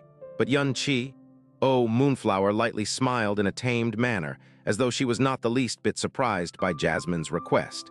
"How could this servant dare to disobey Your Highness' order? This servant was merely ordered to bring Your Highness back, so I wouldn't even bother informing my king about this handsome little brother." "Hey." Moonflower was smiling tenderly, but in the depths of her eyes, which were filled with charming light, a strange glow slightly flashed. "Good," Jasmine slowly nodded. "You best keep to your words otherwise. Your Highness, don't reveal such a frightening look. This servant isn't that courageous." Moonflower made a frightened, tender expression. "Also, Your Highness is clearly aware that this servant hates people that tell lies the most." "HMPH?" Jasmine turned around. "Before we go, since he and I are after all master and disciple, I have a few words for him. Take it as a form of goodbye." "You can't, Moonflower." When Moonflower had just voiced out her rejection, Jasmine's eyes suddenly turned back towards her. Killing intent that seemed as though it had come from the nine hells firmly stopped her from speaking further. "You'd best not take things too far. I have already agreed to return immediately with you. It's only a few simple final parting words with my disciple. If you dare spout the least bit of nonsense again, once I recover my strength, I have 10,000 ways to ruin your face to the point where it will never ever recover. You will be turned into an existence that looks neither a human nor a ghost. Do you want to try me?" The smile on Moonflower's face stiffened for a moment, and when she smiled again, it had already turned a little forced. Evidently, she was frightened for real. All right, this servant didn't say she wouldn't agree." "HMPH?" Jasmine retracted her killing intent and no longer gave Moonflower another glance. Slowly descending from the sky, she landed next to Xianxia. "Jasmine!" Seeing the girl whom he could not be more familiar with close at hand, Xianxia lightly called out. His voice was so fleeting even he was unable to hear it clearly. "All the unrelated people scram," Jasmine lightly crooned, and she suddenly waved her small hand. A tornado swirled up into the air. Among the cries of shock that filled the sky, the surrounding people, tables, chairs, and even the entire Phoenix main hall was swept up by the tornado, and then flung far away. In an instant, a terrifyingly flat, empty space appeared in a 3-kilometer area around them.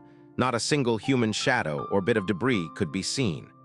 The two of them were the only ones left at the center of this world. Jasmine waved her small hand yet again, and the surrounding area was covered by an extremely thick and heavy isolation barrier. Moonflower did not approach, nor did she try to use her mind to penetrate the barrier and listen to what they were saying. Her gaze dipped low and her eyes faintly narrowed as she leisurely fiddled with her hair. Moonflower's hair had looked as dark as night, but under the light of the sun, One could see a strange, dark green color shimmer in her locks. Xianxia. Jasmine sounded very calm and unruffled, and she even seemed a little indifferent. I had originally planned to stay here for another 24 years before returning to that world, but the will of heaven does not bow to the desires of man, so I have no choice but to leave today. She did not say she was returning home. Instead, she had said she was returning to that world. That unintentional slip of her tongue seemed to express that she had already subconsciously recognized this place as the place where she belonged, and that place had already become another world to her. Xianxia fixed her with a steady stare, and compared to Jasmine's composure, his eyes and voice expressed immeasurable anguish. "Must you leave now?" Jasmine was not someone who hailed from this world. She had come from an entirely different world, an entirely different plane. Once she had escaped the clutches of the devilish poison and reconstituted her body, he had resolved that he might lose her. It was just that this day had come way too suddenly. Not too long ago, she had said that she would stay by his side for at least another 24 years. If I choose to willfully stay behind, that person might just decide to pay a personal visit to this place. It is also extremely likely that he would take out his anger on this world, Jasmine said in a dull voice. Whether it is the profound sky continent or the illusory demon realm, if he wants to destroy either of them, it will be as easy as flicking a finger for him. "That person," Xianxia muttered in a daze. Jasmine's words, actions, and her decision had also made it clear that that person she was referring to was also the my king Moonflower had referred to. It was also clear that he was definitely someone even stronger than her. Jasmine's strength when she was not even at 10% of her full power was already so great that he could not even fathom it. So if that person that Jasmine kept referring to really wanted to destroy the entire profound sky continent, he might really only need to flick his finger to do the deed. Jasmine's gaze slanted to the side, and in a flash, a dull coldness formed in her eyes. "He is my father, and he is also the person I hate the most. One of the reasons why I do not desire to return is because I am not willing to see that most hated and disgusting face of his." Xianxia. "Ha!" Xianxia sighed helplessly. After that he spoke in a rather dazed and distracted manner. "Maybe going back is good as well. After all, that place is also your home. You've already left home for 7 years, so it is about time for you to return. Even though I'm extremely unwilling to see you go, I can't use my selfishness to forcibly anchor you to a world that you don't belong to. I don't know what caused such a huge estrangement between you and your father, but in the end, he is still your father. From what that Moonflower said, after he found out you were not dead, he has been sending people to find you all this time. So that shows that he has at least been concerned about you." Xianxia's words did not cause the coldness in Jasmine's eyes to fade even a little bit. She only coldly replied, "You won't understand." Without trying to dispute or explain anything, Jasmine suddenly raised her right hand. Her index finger began flashing with a faint red light, and after that she pressed it against the center of Xianxia's brow until she saw that red light sink into Xianxia's brow. "Within this memory fragment are all the words that I am unable to say to you right now." Jasmine's delicate face was still cold and detached, but her eyes faintly shimmered for an instant. 24 hours from now, the seal on this memory fragment will automatically undo itself. At that time, you will know what I want to tell you. Also, Jasmine did not even give Xianxia a chance to say anything as she immediately continued. "This morning, I had resolved myself for this moment to come the moment I had sensed Moonflower's presence. So I handed something to Hunger, and she carried it back with her into the sky poison pearl. After I have left, you can take it from her. Even though it will not be able to increase your cultivation by too much, it will at least be able to increase your lifespan by several thousand years. What you have left me is, you don't need to question me any further. You will know once you see it," Jasmine said as she tilted her head up slightly to look into the distance. "Today, there are too many outsiders present, including those so-called 4 great sacred grounds. After I leave, the moment they realize that I am no longer around, they will definitely turn around to try to deal with you. It is not only because you have the mirror of samsara in your possession. It is also because they will seek to vent their anger and grievances on you for the punishment and humiliation I subjected them to that day. Especially mighty heavenly sword region and sun-moon divine hall. Once the threat of my existence is gone, they definitely won't let a future threat like you continue to exist on this earth." "I understand," Xianxia said softly. Compared to Jasmine's impending departure, all of these things were completely insignificant to him. I had thought of directly taking action and slaughtering all of them, so that no one in this world would be able to pose a threat to you anymore, Jasmine said as she shook her head lightly. But they do possess the reputation of being sacred places in the profound sky continent. So if I destroyed all of them, all of the sin and infamy would fall upon your shoulders. Furthermore, given your personality, you wouldn't want me to do it either. On that day in Supreme Ocean Palace, you spared both Huangji Wuyu and Fengyi. If they have any sense of shame and honor, they will not make another move against me again, Xianxia said softly. As for mighty heavenly sword region and sun moon divine hall, I had already promised you that I would rely on my own strength to pay them back and not rely on your strength. So even if I don't have your protection, they will still not be able to do anything to me. Furthermore, I won't be afraid even if Absolute Monarch Sanctuary and Supreme Ocean Palace attempt to make a move against me like they did 20 days ago. At most, I will use the primordial profound arc to bring Grandfather, Frozen Cloud Asgard, and the rest of them to the illusory demon realm. One day, I will definitely let them die in regret. So they do not even deserve to die at your hands. You definitely don't need to worry about me. Actually, I am not worried about you, Jasmine said blandly. Even though your current strength is far from satisfactory, if it was so easy to get a hold of you, you would not have survived until today. I can only hope that Absolute Monarch Sanctuary and Supreme Ocean Palace won't be so foolish as to repeat their stupidity once more. I won't kill these people. It would be best if they behaved sensibly, but if they do not, I will leave them for you to deal with personally. This will also keep you on your toes and prevent you from getting lonesome. However, if they really fail to appreciate my kindness in the next few years after my departure, before you can absolutely guarantee your victory, you need to avoid confrontation for now. Don't rashly rush to your death. I understand, Xianxia said with a heavy nod of his head. Compared to the threat of the four sacred grounds, Jasmine said as her gaze grew heavy, what I am truly worried about is the devil origin orb in your body. Now that you have recovered your strength, you should be able to barely seal it using your own profound strength. It's just that you'll have to seal it far more often than if I did it for you. If it can always maintain its current state, that would be for the best, but I'm just afraid that it might manifest some sort of weird change in the future. After all, this is something on the level of the gods and devils, and it has already bonded with your profound veins too. Don't worry, Xianxia said with a forced smile. My luck has always been very good. If there are any weird changes that happen to it, go to Golden Crow Lightning Flame Valley to find the Golden Crow spirit. This was the only thing that Jasmine could think of. After all, it did inherit a portion of the Golden Crow's will and memories, so it should possess extensive knowledge and experience. Perhaps it will be able to think of something. Amen, I understand, Xianxia said as he nodded his head again, but he could not conceal the anguish in his eyes. Every single one of Jasmine's words had either expressed worry for him, were nagging him, or making arrangements for his future. Without either of them noticing, many things between the two of them had long ago become habitual. There are also two more things you need to remember, Jasmine said as she glanced at Moonflower. She discovered that Moonflower was stroking her own shoulders with her delicate hands.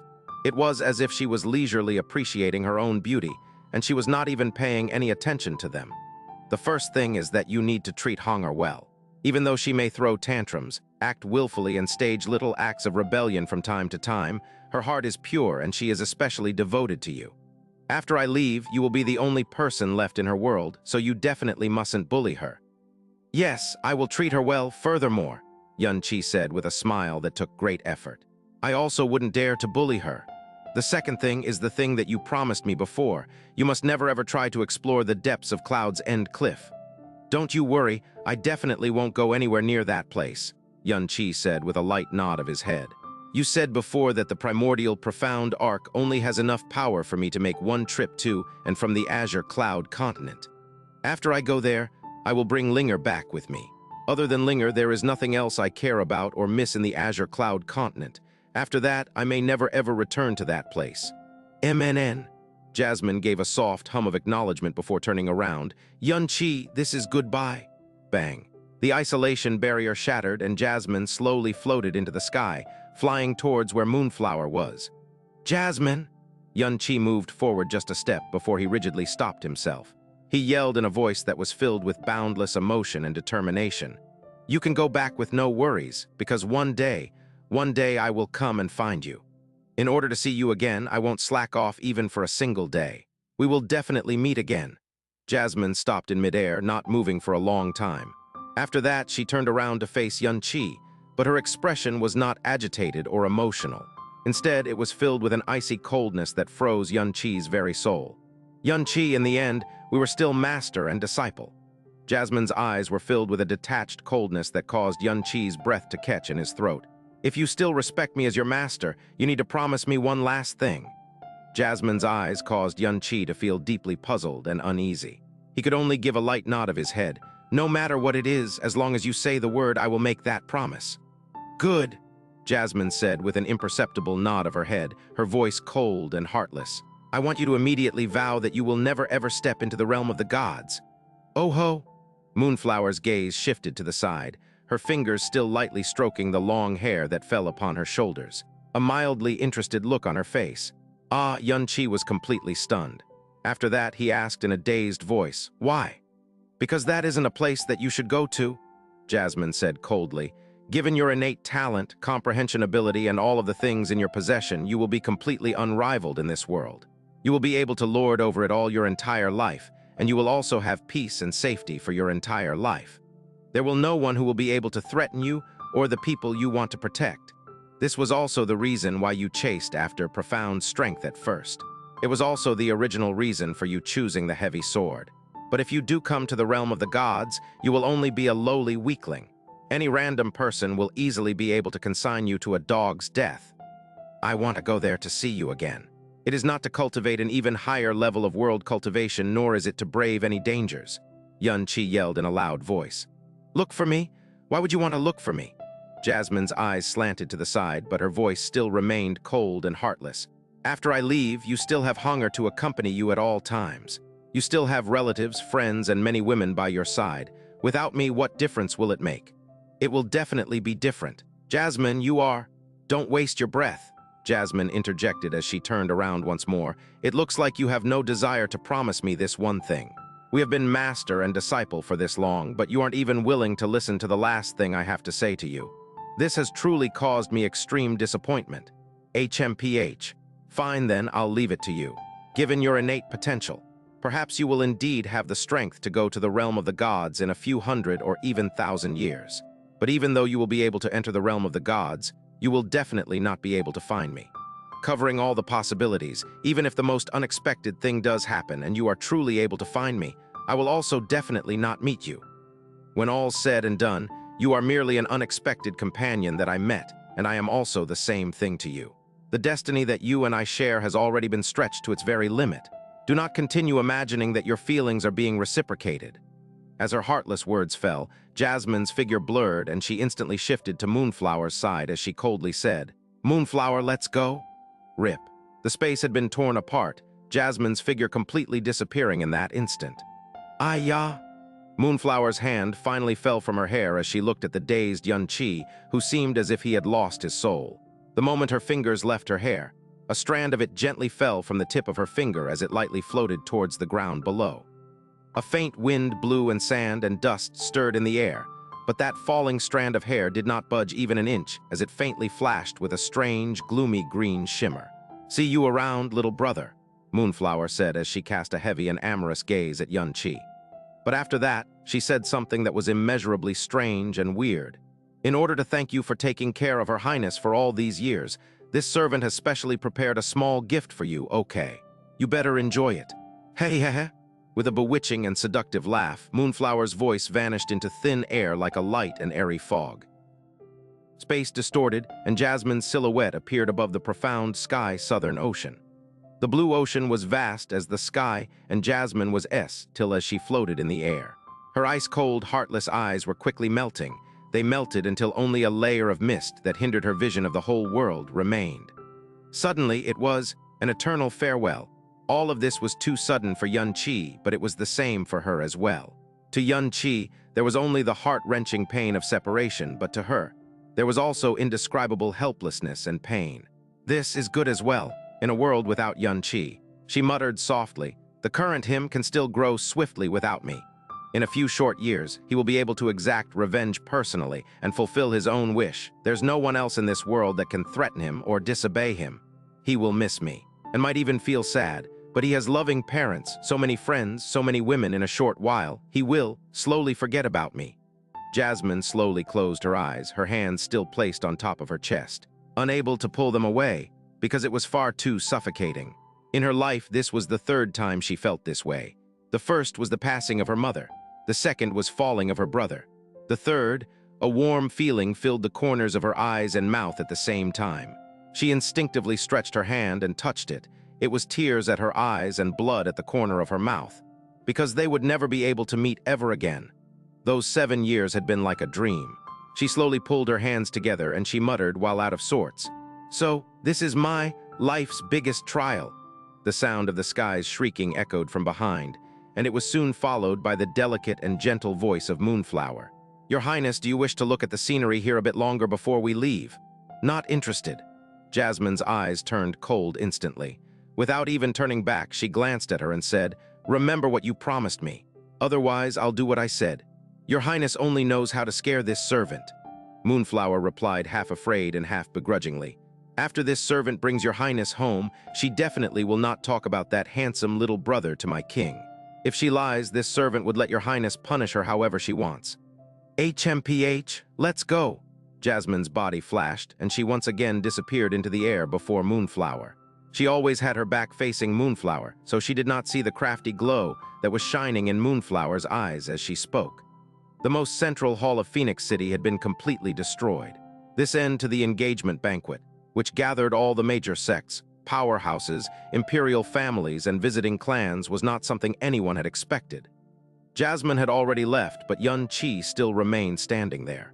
His expression and emotions were a complete mess, and his brain seemed to have completely lost all ability to think. In the surroundings, the people who had been swept away by Jasmine all stared at one another. Some of them still had not snapped out of their shock yet, because this was a sensation that they had never felt before on their path of profound cultivation. "Brother-in-law's master is from another world," Xia Yuanba uttered in shock. "Realm of the gods." The fact that she came from another world was something that we were certain of, because in the history books of profound Sky Continent, there has never been such a level of strength. Spiritual Master Ancient Blue sighed. "We just did not expect her to actually be from the legendary God realm. No wonder she had such frightening strength." "God realm?" Xia Yuanba turned and looked at his master. "Is that the realm of the gods she and brother-in-law mentioned?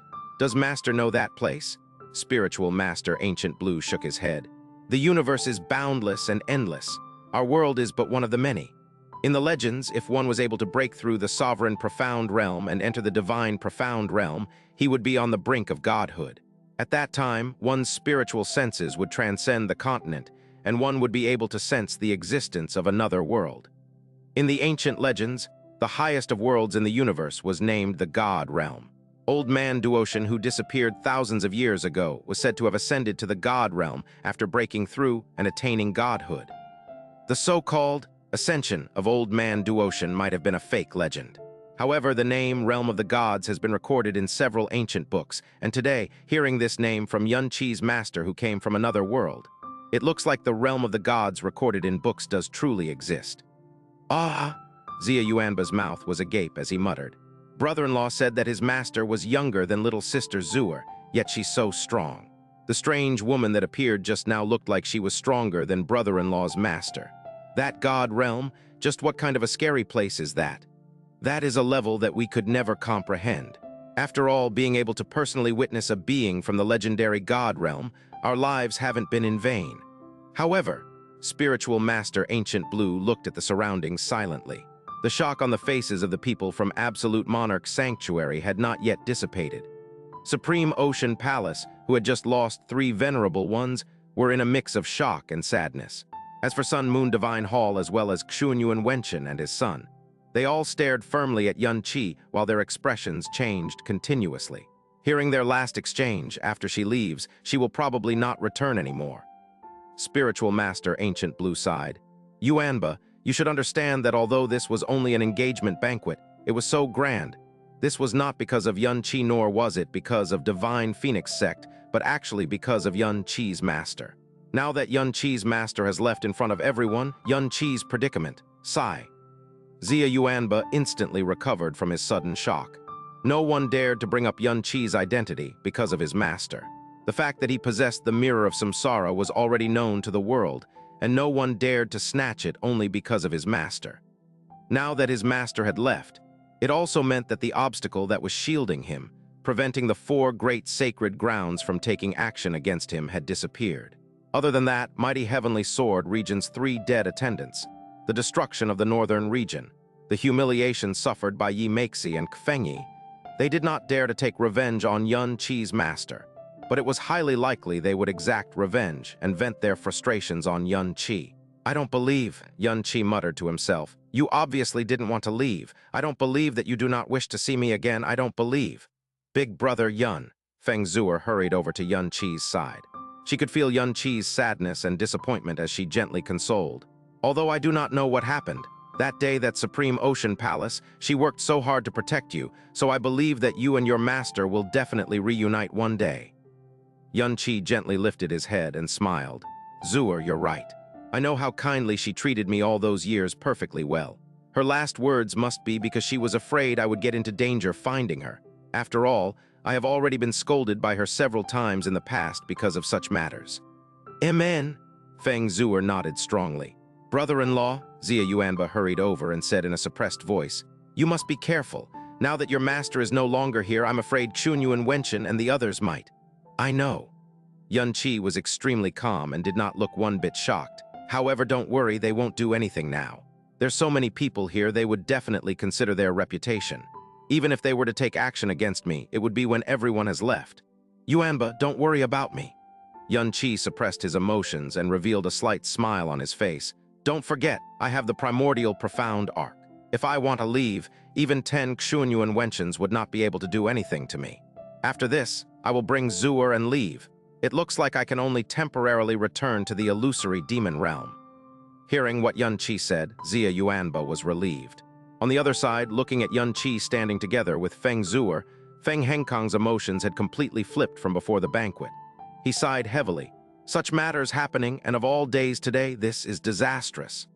All of the divine Phoenix sect disciples and elders including Feng Tianwei and Feng Xiuqui were dumbfounded.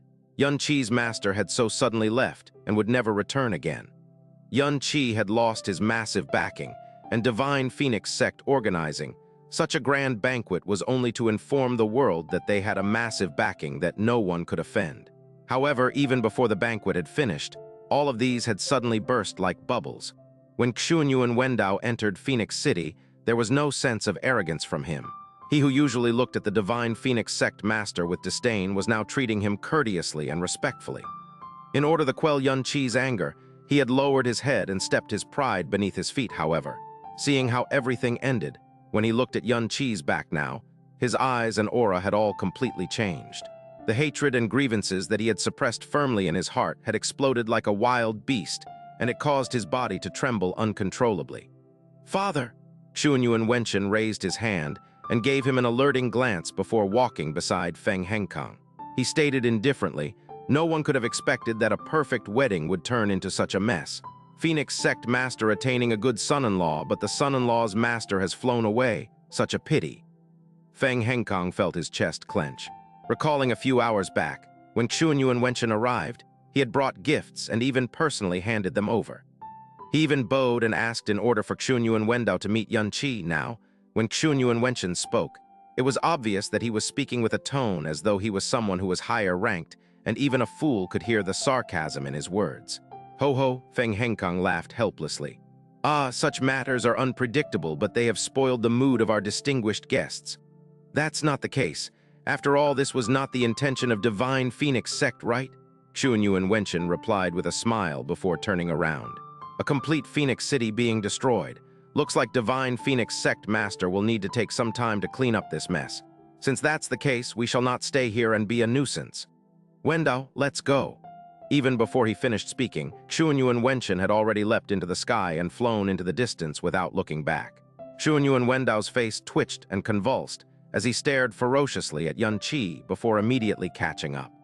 Xunyuan Wenchen leaving so coldly obviously meant that he did not bother saving face for divine Phoenix sect. However, those powerhouses from the 6 nations did not dare question it. Furthermore, A sly glint flashed past the eyes of the other three sacred masters almost simultaneously. "Let's go." Sovereign of the Seas Qu Fengyi threw the word out coldly, flinged his sleeve, and coldly left. Xuanyuan Wenchen had at least said something, but she did not even look Feng Henkang in the eye. The three venerables who died at the hands of Moonflower had their bodies eroded from the poison, and Mo Chen Feng had even turned into dust. They could not bring him back even if they wanted to. All the Ocean Palace venerables and elders also swiftly followed and left. Zai Jai had stayed until the end, cupped his hands towards Feng Henkang and said, "Divine Phoenix Sect Master, I bid you farewell." "Pardon me for not sending you off." Feng Henkang hurriedly returned the greeting. "HMPH?" Yimexi snorted coldly, gathered the people from Sun Moon Divine Hall and left as well. Huanji Wuyu glanced at Feng Henkang before shooting Spiritual Master Ancient Blue with a mundane look. Spiritual Master Ancient Blue then said, "Yuanba, we are going to leave as well." "Ah," Xia Yuanba turned around. "Master, Lord Sacred Master, my brother-in-law and little sister Zuer have just gotten engaged. I want to stay for a few more days." "That is their matter and Divine Phoenix Sect's household matter. How is it appropriate for you to stay?" Spiritual Master Ancient Blue shook his head sternly. "Yuanba, you should go back." Yun Qi smiled as he said, before silently sending a sound transmission over. "After you leave, I should be immediately returning to the illusory demon realm for a few years, and it would probably be hard for us to meet. However, you do not have to worry about my safety, because even if Xuanyuan Wenchen attacks the illusory demon realm tomorrow, there would be no problem. My master has personally said before that even if the four great sacred masters were to work together, they might still not be a match for the little demon empress." Xia Yuanba clenched his fists tightly, but still lightly nodded in the end. "Brother-in-law, for the next few years, I will work hard and cultivate. The next time we meet, I will definitely give you a huge shock." "Ha ha ha, I believe that fully," Yun Qi laughed. All these years, Xia Yuanba brought him far too many miracles and surprises.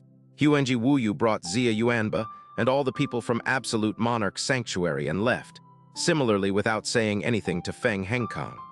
In the blink of an eye, the four great sacred grounds had all left, and the atmosphere turned extremely awkward. When the other powerhouses saw this, they also gradually went to bid their farewells. In a short amount of time, all the profound sky powerhouses that had traveled all the way to attend the banquet had all disappeared, leaving behind a pathetic scene of a Phoenix city, where the Phoenix main hall that once stood in the city center had been razed to the ground. Feng Henkang closed his eyes and inhaled strongly. His throat forced out a sigh that was extremely grim. Having inherited the position of Divine Phoenix Sect Master and Divine Phoenix Emperor for an entire century, today was the first time that he had clearly felt reality. Before and after Jasmine left, their predicament was even wider than heaven and earth. Sigh. Feng Tianwei and Feng Xiuqui also let out a similar deep sigh, whereas the other elders and attendants still remained shocked and did not know what to do. Feng Henkang's gaze turned towards Feng Tianwei and Feng Xiuqui. All three of them looked equally helpless. Feng Henkang sighed inwardly and walked towards Yun Qi and Feng Zuer. "Yun Qi, you should leave." Feng Tianwei said, "Your identity of the illusory demon realm demon emperor has been revealed. Furthermore, you possess the mirror of samsara. The four great sacred grounds will definitely not let you off. Now that your master has left, no one can protect you. Hurry up and leave to the place you think is the safest. Otherwise," Feng Tianwei looked up into the sky, "when everyone has dispersed, they might return immediately." Obviously, Feng Tianwei has seen through this as well. After all, during the Devil's Sword Conference, he personally witnessed the four great sacred grounds' attitude towards this demon emperor, as well as their hideous expression when facing the mirror of samsara. "I'll leave immediately."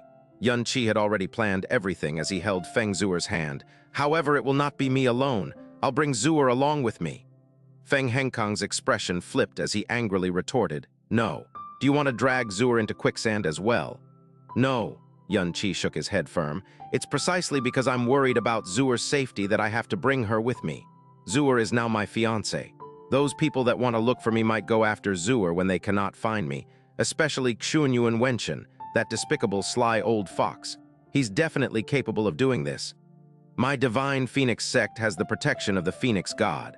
Furthermore, Zuer is the successor to the Phoenix God who would dare to go after her." Feng Henkang howled, but right after he spoke, his might suddenly weakened, because he suddenly remembered that Yun Qi has long since known that the Phoenix God was dead.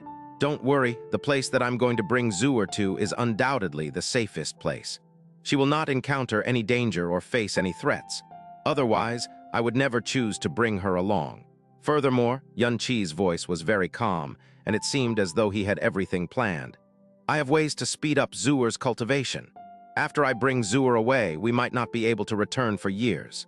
However, the day that we return, I assure you that Zuer's phoenix powers will have grown to a jaw-dropping level. Xianxia's voice was so calm that it had an aura which one could not even try to question. Feng Henkang looked at him for a while before turning to Feng Zuer. Zuer, do you want to stay at home or follow him? Royal father, Feng Zuer replied softly. Wherever big brother Yun goes, I will follow. The corners of Feng Henkang's lips twitched, but he did not speak for a while. He then turned around and let out a long sigh before grimly saying, Xianxia, when you killed my sons, I fully deserved it and I could force myself to forget. However, if anything happens to Zuer, I will not let you off even when I become a ghost. Royal father. Feng Zuer's tears shot out nearly instantly as she said in a trembling voice, Zuer is unfilial. She has always made you worry all these years. Big brother Yun and I will return soon. We will. Royal father, please take care of yourself. Feng Henkang waved his hands behind and did not speak, as though asking them to leave immediately. Towards Xianxia, Feng Zuer was more than infatuated with him. It could even be said that she had been bewitched by him. Although he could not bear it, was extremely worried and hated Xianxia. For a woman to meet a person she was willing to give her all for, perhaps it could be said to be happiness. Feng Tianwei and Feng Zhuqi secretly listened in the entire time, but they did not interrupt nor did they affect Feng Zuer and Feng Henkang's final decision. Feng Zhuqi turned to an elder beside him and said, Qingshan, go bring all the 3 striped phoenix spirit pellets over and let Zuer bring them along. Yes. The old man who was called Qingshan turned around and disappeared. Big brother Yun, are we leaving now? Feng Zuer asked with tear-filled eyes. Amen, Xianxia nodded. When she left, regardless whether it was my identity or whether it was the mirror of samsara that I had on me, I must temporarily leave the profound sky continent. However, this is good as well. After all, I promised to bring you to the illusory demon realm to meet my parents. After we leave here, we'll go Blue Wind Imperial City to bring along your big sister Kang Yue. Then we'll go to Floating Cloud City to bring along Grandpa, Little Aunt, Xiao Yun, and the rest before we proceed to the snow region of extreme ice to bring the people of Frozen Cloud Asgard. For the next few years, or perhaps decades, you will have to stay with me in the illusory demon realm. Before he left for the illusory demon realm, he had to bring all related people along, including Frozen Cloud Asgard. Otherwise, they would definitely meet with a great calamity.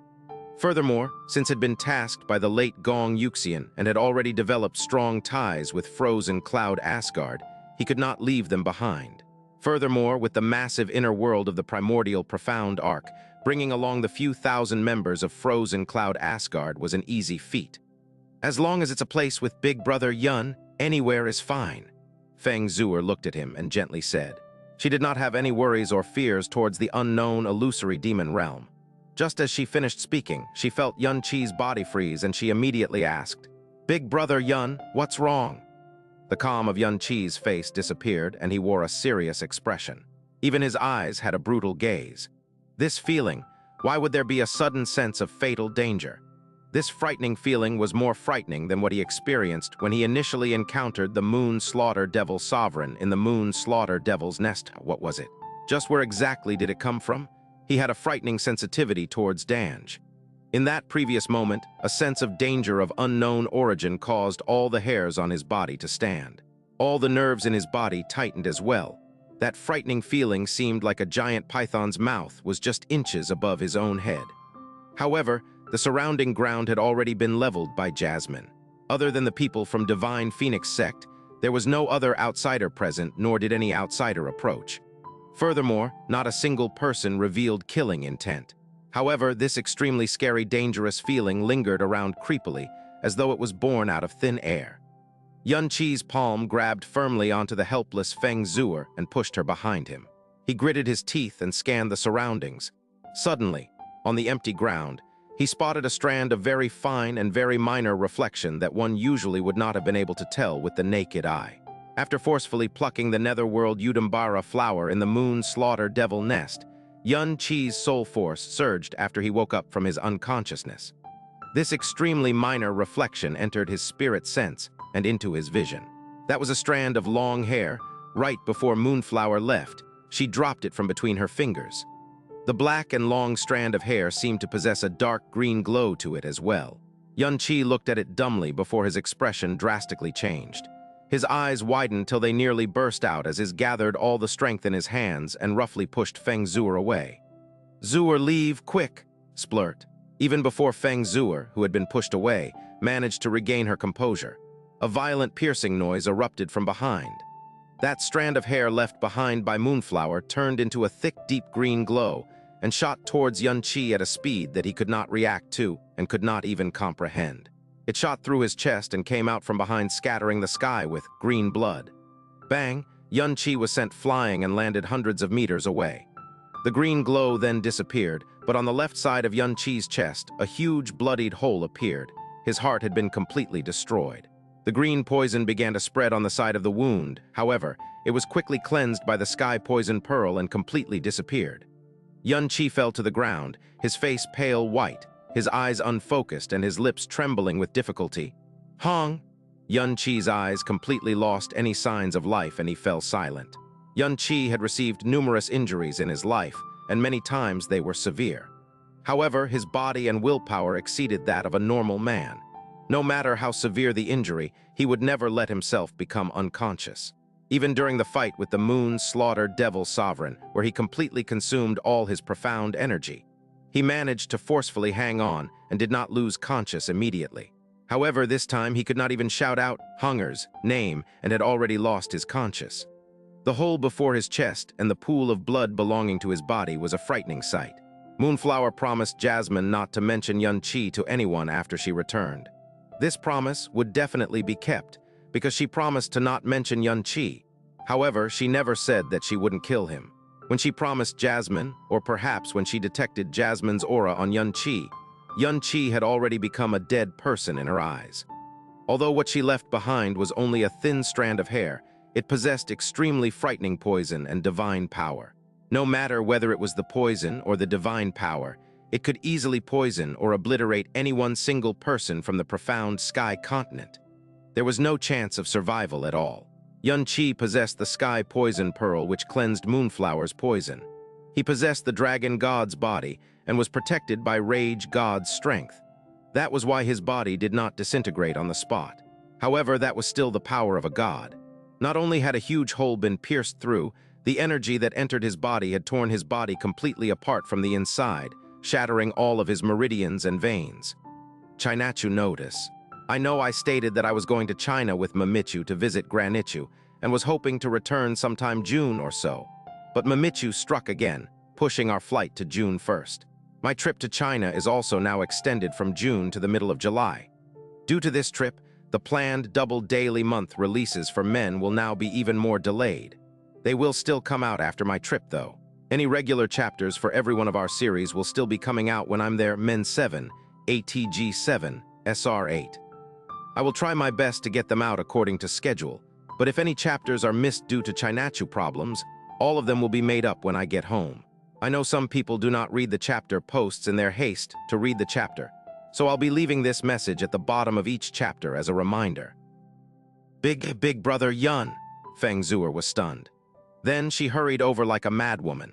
Looking at his body that had suffered from what was basically a fatal injury and his quickly weakening aura that had almost completely disappeared, Feng Zuer nearly broke down right there. She knelt in front of him and screamed in tears, Big brother Yun, Big brother Yun, Big brother Yun. Who was it? Feng Zuqiu, Feng Tianwei, and Feng Hengkong were all shocked. The profound energy in their bodies surged, and they leapt into the sky, but even after they scanned the area with their profound energy, they could not find any suspicious auras present. The power that attacked Xianxia just now seemed as though it was suddenly born out of thin air. However, even in their dreams, they would not imagine that what attacked Xianxia was a strand of hair that had fallen there. Who was it that sneakily used such a backhanded attack? Come out now! Feng Zuqiu roared, and the skies of Phoenix City were instantly engulfed in flames. Then, Feng Hengkong and Feng Tianwei swiftly descended to check on Xianxia's injuries. At the very first glance of Xianxia, they were shocked and let out a heavy sigh. His 5 organs had all ruptured, his meridians and veins broke. Even his heart and life vein had been completely destroyed. Such a state was practically death with no hope of recovery. Big brother Yun, hurry and wake up, hurry up and answer me. Feng Zuer's state of mind suffered immense pain and fear and went into chaos. She felt as though her entire person had fallen down a cliff, as though she was helplessly falling down into a pitch-black endless abyss. What exactly happened? Who had acted so viciously? Seeing Feng Zuer's pain, Feng Henkang felt his heart tighten. Feng Xiuqui was present, and Feng Zuer was just behind Yun Qi. Even though Yun Qi's own cultivation level was extremely high, he had still been fatally assaulted without detecting and guarding against the attack, however. Looking at Feng Xiuqi's current expression, it was obvious he knew nothing. With Feng Xiuqi's strength as a level 9 monarch, there was no one within the profound sky continent that could kill someone in his presence without him noticing. Furthermore, the person that was killed was Yun Qi. Grandfather, great-grandfather, hurry up and save big brother Yun. You all must have ways to save him. Feng Zuer lifted her watery eyes. Her dull eyes that showed her despair were accompanied by deep begging. There was no way she would not feel despair. Her hands held onto Yun Qi tightly. She was more aware than Feng Henkang and the others about the severity of Yun Qi's injuries. Even his extremely weak aura was disappearing at a rapid rate. Although her spiritual sense had already told her the hopeless truth, her soul could not seem to accept it. Zuer, calm down first, Feng Henkang said with difficulty. Yun Qi, he's already dead. Feng Tianwei completed the phrase that Feng Henkang could not answer seriously. Feng Zuer's body froze as she shook her head frantically. No, don't say such nonsense. Big brother Yun didn't die, his aura is clearly still present. He won't die, no. Sigh. Feng Xiuqui, who did not find anything, descended from the skies and let out a deep sigh. His 5 organs have all ruptured, his life vein and meridians are all broken, especially his heart has been completely destroyed and he's already completely dead. Even if the highest-ranked deity was present, his body still possesses an aura only because he has not been dead for long, and the aura in his body has not completely dissipated yet. Feng Xiuqui knew that these words were far too cruel for Feng Zuer, but she had to accept the truth no matter what. Feng Zuer's body froze as she knelt dumbly in front of Yun Qi's body, with the tears in her eyes rolling down like a downpour. Lying in front of her, Yun Qi lost the last bit of color on his face, and his aura also became completely still. Only the bloody wound on him continued to spread. Great-grandfather, grandfather, royal father, what happened? Feng Ziming rushed over and glanced at Yun Qi, who was lying on the ground before retreating in shock and mumbling, Yun Qi, he's dead. Don't spout nonsense, the silent Feng Zuer suddenly shrieked. Big brother Yun isn't dead. He couldn't bear to leave me behind. He won't die. He definitely won't die. Flames ignited around Feng Zuer and it gently wrapped around Yun Qi's body as well. She carried Yun Qi, dyed in blood with barely any aura, and flew towards the northwest. As she left behind a long trail of tears. Zuer, let her go. Feng Xiuqui raised his hand and stopped Feng Ziming, who had wanted to give chase. Zuer left in the direction of the secret ground. Perhaps she wants to rely on the inextinguishable flames left behind by the Phoenix god in the past to forcefully treat Yun Qi's injuries. Sigh. Feng Tianwei closed his eyes and shook his head. Phoenix Fire mythical realm's inextinguishable flame could indeed greatly help people who possess Phoenix flames recuperate their injuries. However, Yun Qi's injuries were so severe that even if there was 100 times the amount of flames, it would be no use. Furthermore, his current state was not just an injured person, but an already dead man.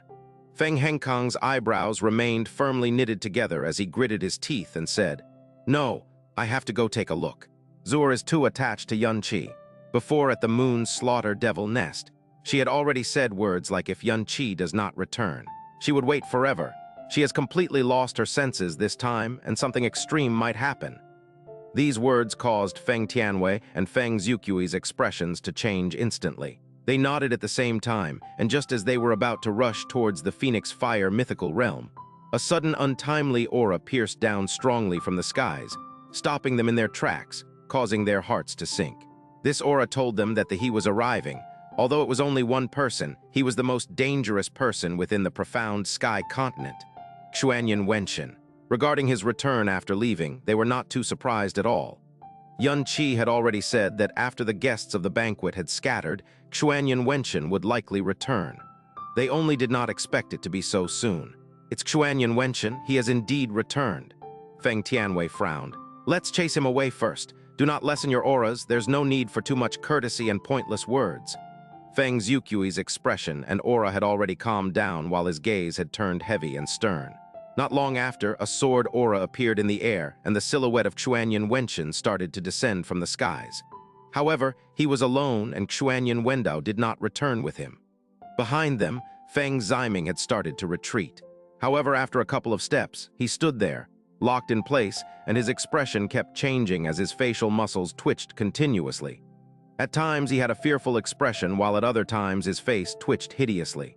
"Oh, it's Sword Master Xuanyan. Why has Sword Master Xuanyan returned after leaving? Could you have left something behind here?" Feng Henkong said while smiling. He. Xuanyan Wenchen scanned the surroundings and laughed unusually warmly. "How about Phoenix Sect Master take a guess?" "No need to guess," Feng Xiuqi discourteously said. "Sword Master Xuanyan, I guess a person like you would not want to listen to rubbish, right? Your return after leaving is because of Yun Qi, right? However, unfortunately, he has already left. If you rush towards Blue Wind Empire now, you might be able to catch him." "Ha ha ha ha," Xuanyan Wenchen laughed without restraint. "Brother Xiuqi's temperament has not changed one bit. You are still just as straightforward. However, this time Brother Xiuqi is wrong." Xuanyan Wenchen eyes thinned. "Yun Qi is no fool, rather he is much smarter than most people. He definitely knows that this sword master will come back for him. Therefore, after this sword master left, he definitely left quickly as well and would not wait obediently here. This sword master's return to visit this esteemed sect is not because of Yun Qi, but rather because of a request." "Oh." Feng Xiuqi revealed shock, but looking at Xuanyan Wenchen's expression, it did not look one bit like he was seeking help. "Then Sword Master Xuanyan, please tell us what matter you're seeking help for." "That's great." Xuanyan Wenchen smiled as he nodded. Following Jasmine's departure, the arrogance, confidence, swagger, and cunning had completely returned to him. 19 days ago, the three of you had also brought many powerhouses from your esteemed sect to Supreme Ocean Palace to attend the Devil's Sword Conference, and also naturally witnessed my mighty, heavenly sword region's 3 sword attendants, and 20-odd elders being murdered by that red-clothed demoness, as well as the complete destruction of my sword region's most important northern region. Xuanyan Wenchen's tone was calm, but his gaze was arrogant. When he spoke of the northern region being destroyed, his eyes could not help but twitch vigorously. Feng Xiuqi, Feng Tianwei, and Feng Henkong's eyebrows all knitted into a frown. That day, mighty heavenly sword region was exceptionally pathetic, and Xuanyan Wenchen himself was extremely embarrassed as well. Now that the person who caused the calamity had disappeared and was never going to return, this shameful and sad history should have become an untouchable scar to mighty heavenly sword region.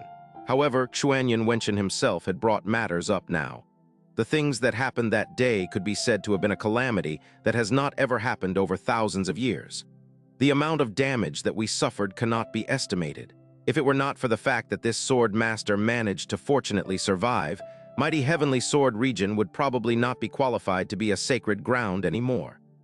Xuanyan Wenchen looked up slightly, hatred in his calmness. My distinguished mighty heavenly sword region that has prospered for thousands of years had been forced backwards several thousand years of progress by that demoness in an instant. If I do not get the means to mend the damage, my sword region may soon be squeezed out of the 4 great sacred grounds by the other 3. What Sword Master Xuanyan requests his help for is this matter?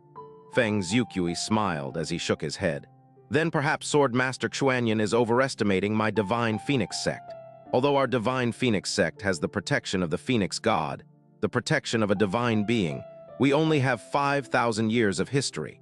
Whether it be our strength or its accumulation, we cannot even compare with your sacred ground.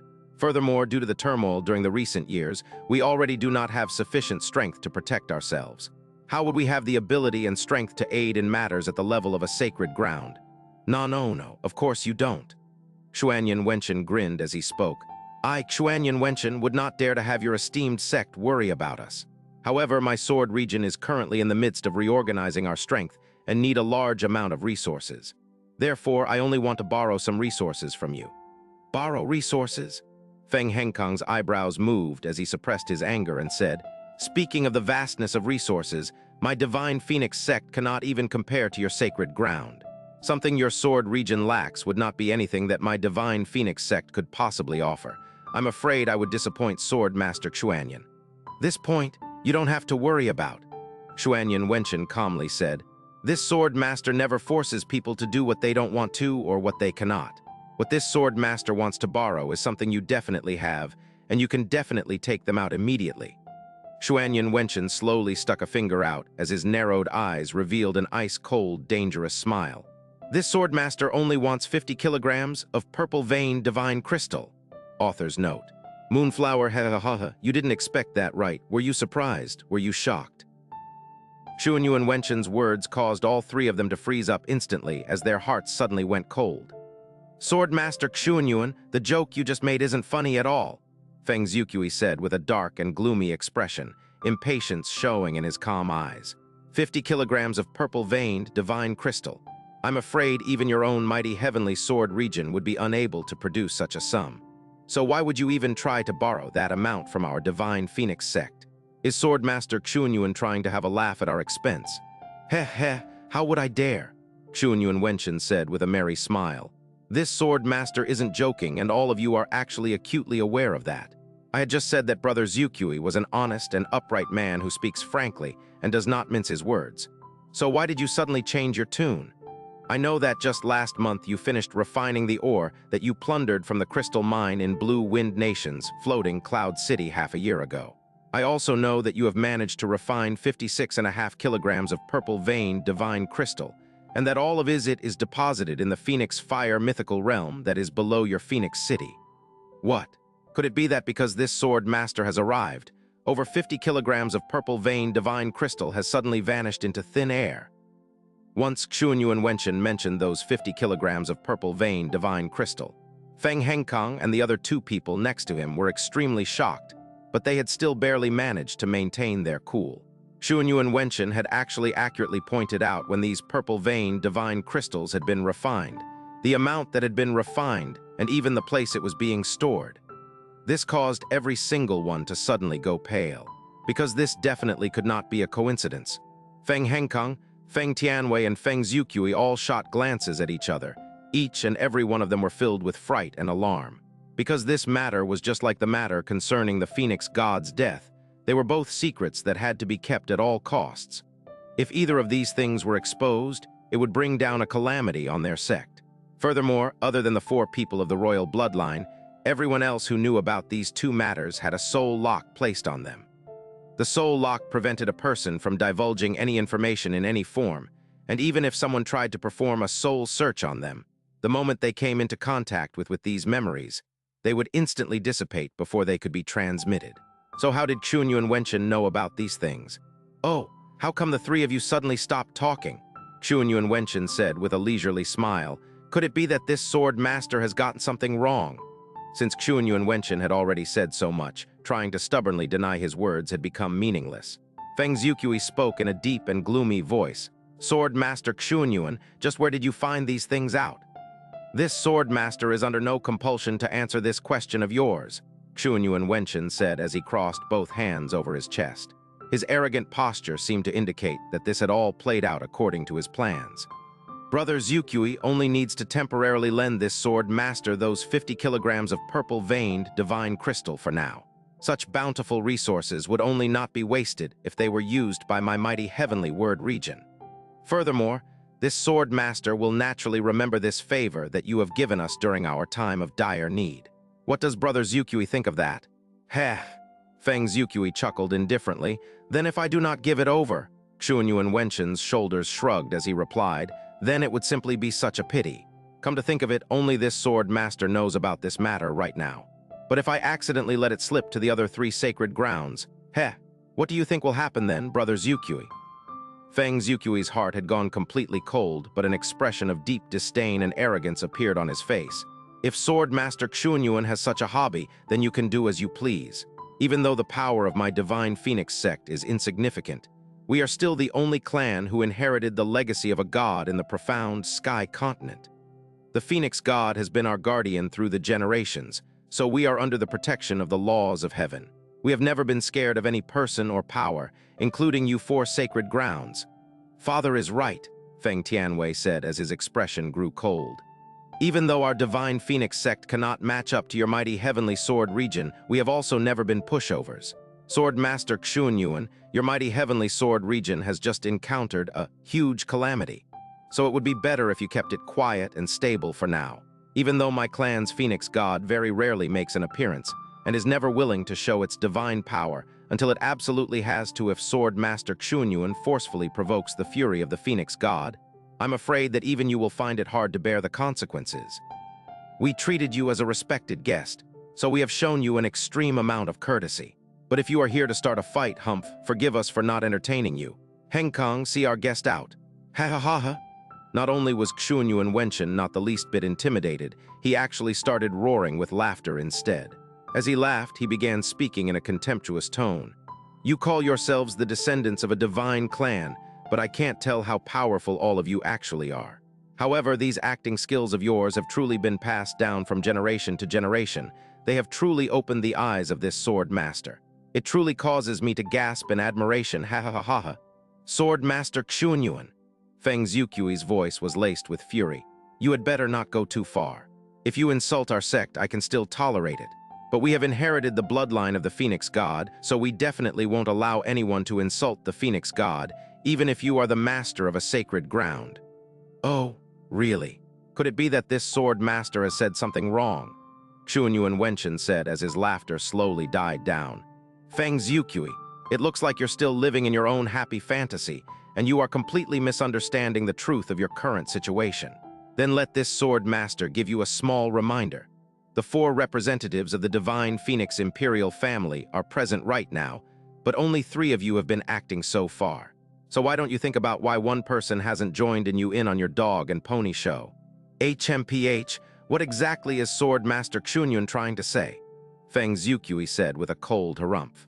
But following those words, his words instantly caught in his throat as the faces of Feng Tianwei and Feng Ziuqi went completely rigid. After that, all 3 of them looked towards Feng Ziming at the same time. They had suddenly realized that ever since Xuanyuan Wenchen had arrived, Feng Ziming had never uttered a single word from the start till now.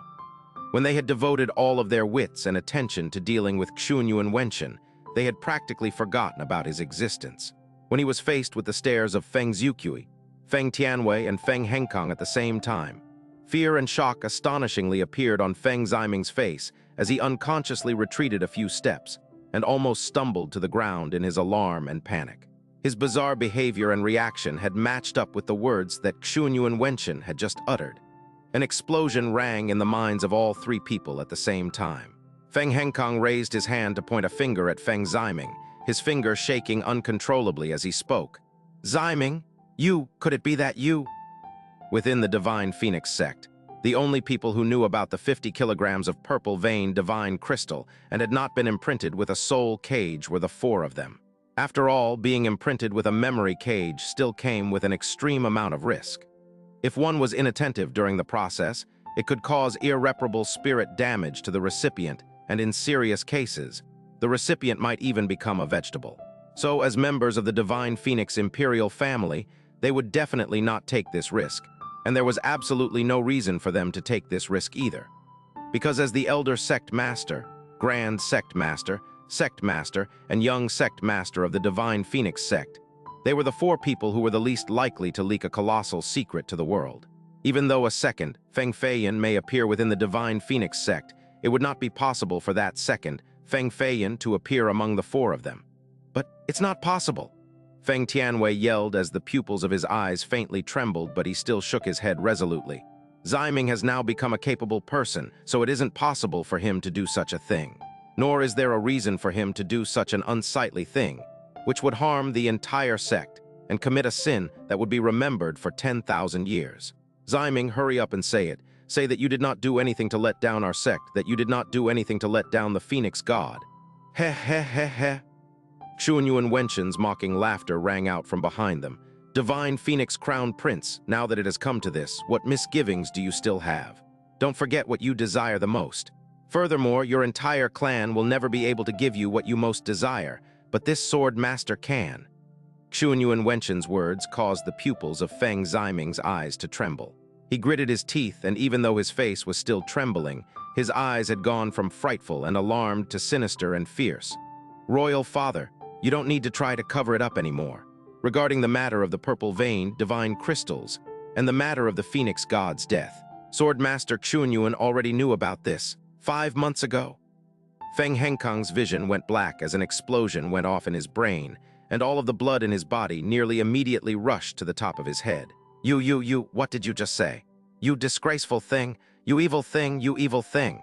Feng Zhuqiu, who had barely even flinched when he was facing down Xuanyuan Wenchen, was now trembling all over. Flames were crazily burning on his head, and his brows as both of his fists tightened up, and it looked as if he could barely control the urge to personally smite down this man who was their close kin. Pow! With a huge ring, Feng Hengkang, whose rage had been pushed to its limits, took action before Feng Zhuqiu did. His palm smashed against Feng Ziming's face, causing Feng Ziming to spit blood as he flew. Before Feng Ziming had even hit the ground, Feng Hengkang, whose rage seemed not have been assuaged even one bit, suddenly rushed forward. His hands latched onto the cloth over Feng Ziming's chest. His eyes were glaring with such intensity that all of the blood vessels were popping out, and it seemed on the verge of explosion. You unfilial wretch. Those words you just said, say them again, say them again. Feng Hengkang was so angry that he felt like his head was about to rupture and his chest was about to explode. Ever since the matter with Feng Feiyan, all those years ago, he had become even more careful regarding the sect's secrets. He was even willing to endure the great risks that came with using the memory cage. However, he had never ever thought that the second, Feng Feiyan, to appear would not be an elder of the sect but his very own son. And it was his eldest son, the one whom he had trusted the most and made his own successor. The support that they had just managed to get on their side had abruptly flown away, while Feng Zhuo's powers were currently in the most crucial stage, where they were about to awaken. The Phoenix God, who had long since passed on, had been the final barrier for the divine Phoenix sect. The 50 kilograms of purple vein divine crystal would also have allowed them to quickly raise their strength in the shortest amount of time, so they could deal with any approaching crisis. But it just had to be at this time that Xuanyuan Wenchen had found out about the 50 kilograms of purple-veined divine crystal and the death of the Phoenix God. He almost did not dare to imagine what the consequences would be like this time. He simply could not imagine that Feng Ziming could do such a thing, nor was he able to wrap his mind around why Feng Ziming did such a thing in the first place. But the words had already been said, and the three people who possessed the highest status in the sect were all present. Feng Ziming had no way out anymore, so the fear in his heart had shrunk by a remarkable amount as his expression had become dark and sinister. Royal Father, all of this happened because you forced my hand. I forced your hand. Feng Hengkang's entire body started to tremble. I was indeed severe with you on most occasions. But you are the Divine Phoenix Crown Prince, the future Divine Phoenix Emperor and Divine Phoenix Sect Master. How could I not be strict and harsh with you? But even if I was 10 times more severe, how could you betray your clan and do something that even a lowly beast would not do? Right. Even if you were 10,000 times more severe with me, I would definitely not resent you in the slightest. But Feng Ziming's eyes widened as all the fear and alarm vanished and an abnormal frenzied light replaced them. But why did you betroth Zhuor to that bastard Yun Qi? What did you say? Feng Hengkang could scarcely believe his own ears.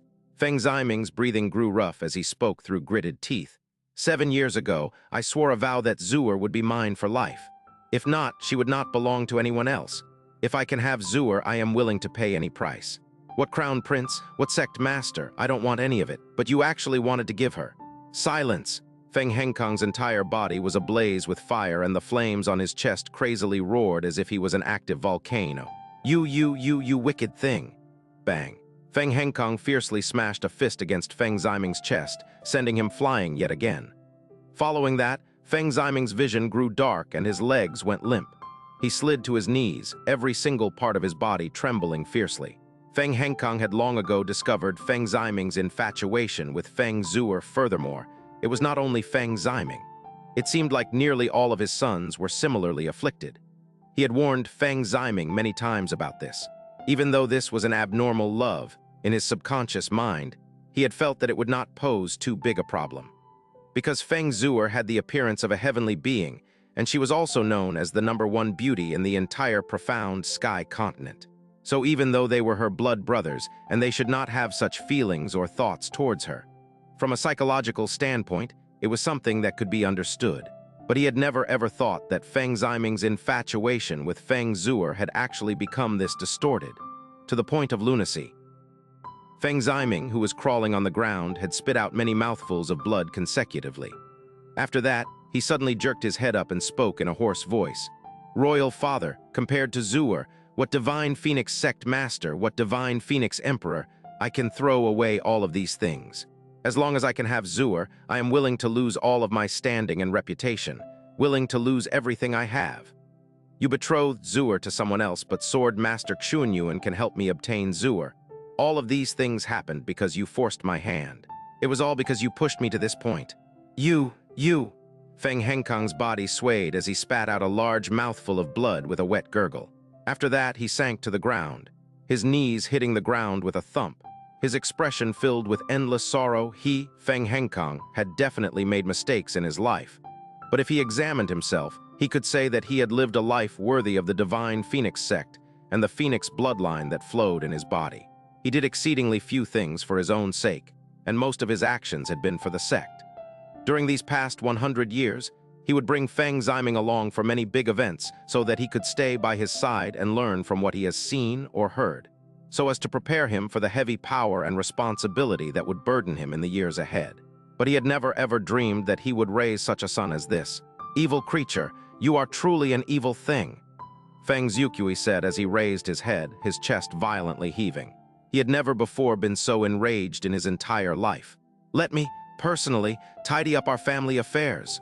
Feng Tianwei could no longer contain his anger anymore. He was so angry that the flames on his palms exploded outwards as his clawed hand rushed towards Feng Ziming. Boo! With a loud explosion, Feng Tianwei's phoenix flames parted to the left and right as it smashed against an invisible wall of energy. Xianxia Wenshen's merrily smiling face appeared in front of him as he spoke. "Divine Phoenix Sect Grand Sect Master, what are you trying to do?" "This is the next sect master of the Divine Phoenix Sect, your very own grandson.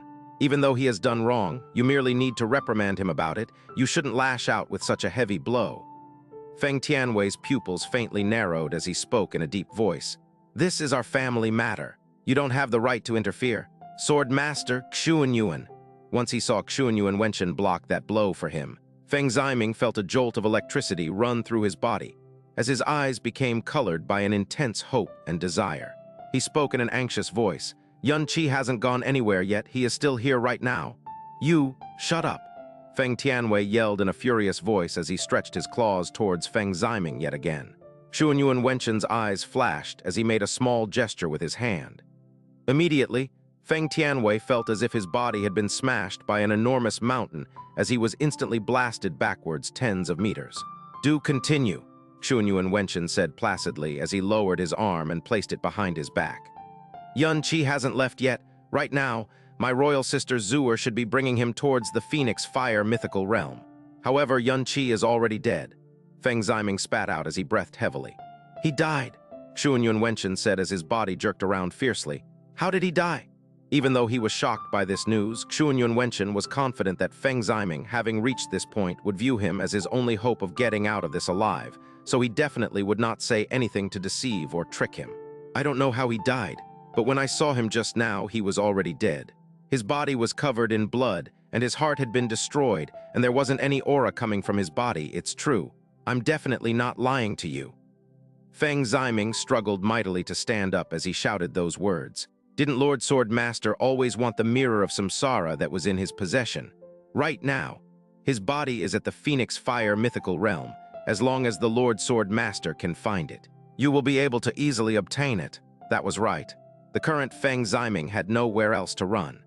Whether it was to preserve his own life or to achieve his goal of obtaining Feng Zuer, he had to do everything in his power to curry favor with Xianxia Wenshen. Ha. Xianxia Wenshen's eyes became slits as he started laughing wildly. "Even though this sword master found out that you obtained an enormous purple crystal mine that would be able to produce at least 50 kilograms of divine crystals several months ago, and I also found out that you had long ago lost the protection of the Phoenix God. At that time, this sword master was fully focused on the Devil's Sword Conference, so I did not want to be distracted by any side issues. But I was waiting for the Devil's Sword Conference to be over before I came to collect this great gift that you have prepared for me." Xianxia Wenchen spread both his arms and closed his eyes as he reveled in that feeling of satisfaction. The 50 kilograms of divine crystal that the Divine Phoenix sect had obtained after many setbacks and difficulties had actually become the great gift that he had just spoken about. It was as if he viewed these divine crystals as something that was destined to belong to him. But who would have expected that red-clothed demoness to appear out of nowhere? She not only completely wrecked this sword master's plans, she also cut off both arms of my mighty heavenly sword region, forcing this sword master into a situation where the only option I had left was to think about how to beg for my life. But in the end, the will of heaven is still on this sword master's side. Ha ha ha ha ha ha ha ha, Xianxia Wenchen said as he laughed uproariously. He was normally not a temperamental person, but during this period between Jasmine's arrival and departure, he had experienced a great upheaval as he experienced what it was like to fall from heaven to hell and climb out of hell to enter heaven once again. So right now, his spirit and mental state had completely relaxed. He was unable to control the urge to vent his feelings and laugh wildly. As Xianxia Wenchen continued to laugh wildly, Feng Ziuqui and the other two people felt as if they had gone from the frying pan into the fire. "Young sect master, bring this sword master to the Phoenix Fire mythical realm," Xianxia Wenchen said in a bland voice as his laughter abruptly receded. "Why, yes," Feng Ziming said as he anxiously struggled to rise. "Wait a moment," Feng Ziuqui said with a low yell. "Oh," Xianxia Wenchen said with a faint smile, "now that everything has come to light, could it be that Brother Ziuqui thinks that anyone from your Divine Phoenix sect can stop this sword master? Or is it that you want to continue your old story about how your sect is still under the protection of the Phoenix God?" Feng Ziuqui took in a deep breath before saying, "Our sect is unfortunate as it has raised an evil thing, so our Divine Phoenix sect has no choice but to admit defeat. But now that things have come to a head, I want to cut a deal with Sword Master Xianxia." "Oh," an intrigued expression appeared on Xianxia Wenchen's face. "Deal. Could it be that Brother Ziuqui has anything that can pique the interest of this Sword Master?" Feng Ziuqui responded with an expressionless face. "That thing is the mirror of samsara." Xianxia Wenchen was taken aback for a moment before he started to laugh uproariously once more. "Ha ha ha ha, Yun Qi is already dead, so the mirror of samsara is already one of the possessions of this sword master. But Brother Ziuqui actually wants to use it to bargain with this sword master. This is simply ridiculous." "HMPH?" Feng Ziuqui gave a cold snort before he spoke. "During the Devil's Sword Conference 19 days ago, Yun Qi personally said that the mirror of samsara was on his person. Furthermore, Sword Master Xianxia seems to know the secret behind the mirror of samsara, and obtaining the mirror of samsara also seems to be imperative for Sword Master Xianxia. So it was clear that you wanted to monopolize it. So now that Yun Qi is already dead and his body is within the premises of our sect, it would indeed be easy to obtain the mirror of samsara if you so desired. But if Sword Master Xianxia does not find a way to seal our lips, I'm afraid that it won't be so easy for you to monopolize it. Especially now that mighty heavenly sword region is in a situation where they can't afford for the boat to be rocked in the slightest." "Oh," Xianxia Wenchen gave Feng Ziuqui a deep look before giving a bland laugh. "Brother Ziuqui lives up to his reputation. This deal is something that this sword master has to make no matter what, but may inquire as to what sort of deal Brother Ziuqui wishes to strike." "It's very simple," Feng Ziuqui said in a cold voice. "Keep the secrets of our Divine Phoenix sect to yourself. Other than that, we will only be able to lend mighty heavenly sword region half of the 50 kilograms of purple vein divine crystal that you requested." "Ah, so that's how it is," Xianxia Wenchen said as he gave a faint nod of his head. He did not even take time to hesitate or consider as he spoke in a relaxed tone. "This sword master had never once considered telling anyone else about the secrets of your sect. After all, there are no advantages to be gained from that, and this sword master has never done anything that is disadvantageous to myself. As for the matter of borrowing those divine crystals, once I get my hands on the mirror of samsara, I'll be far more open to negotiation." "Good. Sword Master Xianxia is a straightforward and frank person," Feng Ziuqui said as he coldly nodded his head. It was as if he was not questioning the meaning behind Xianxia Wenchen's current attitude. "Since the situation has come to this, then let my son and I personally escort you to the Phoenix Fire mythical realm.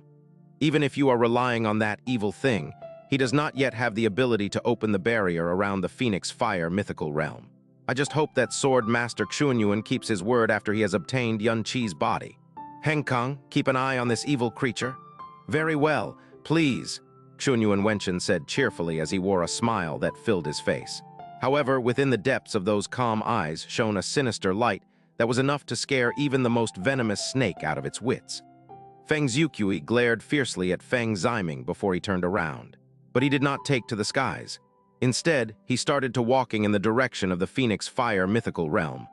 His steps were slow and heavy, as if to reflect his soul that felt as heavy as a mountain. Feng Tianwei tensely followed at his side. The three people left, leaving behind Feng Henkang and Feng Ziming. "You bastard! Bastard!" Feng Henkang took a step forward, and he plucked Feng Ziming off of the ground.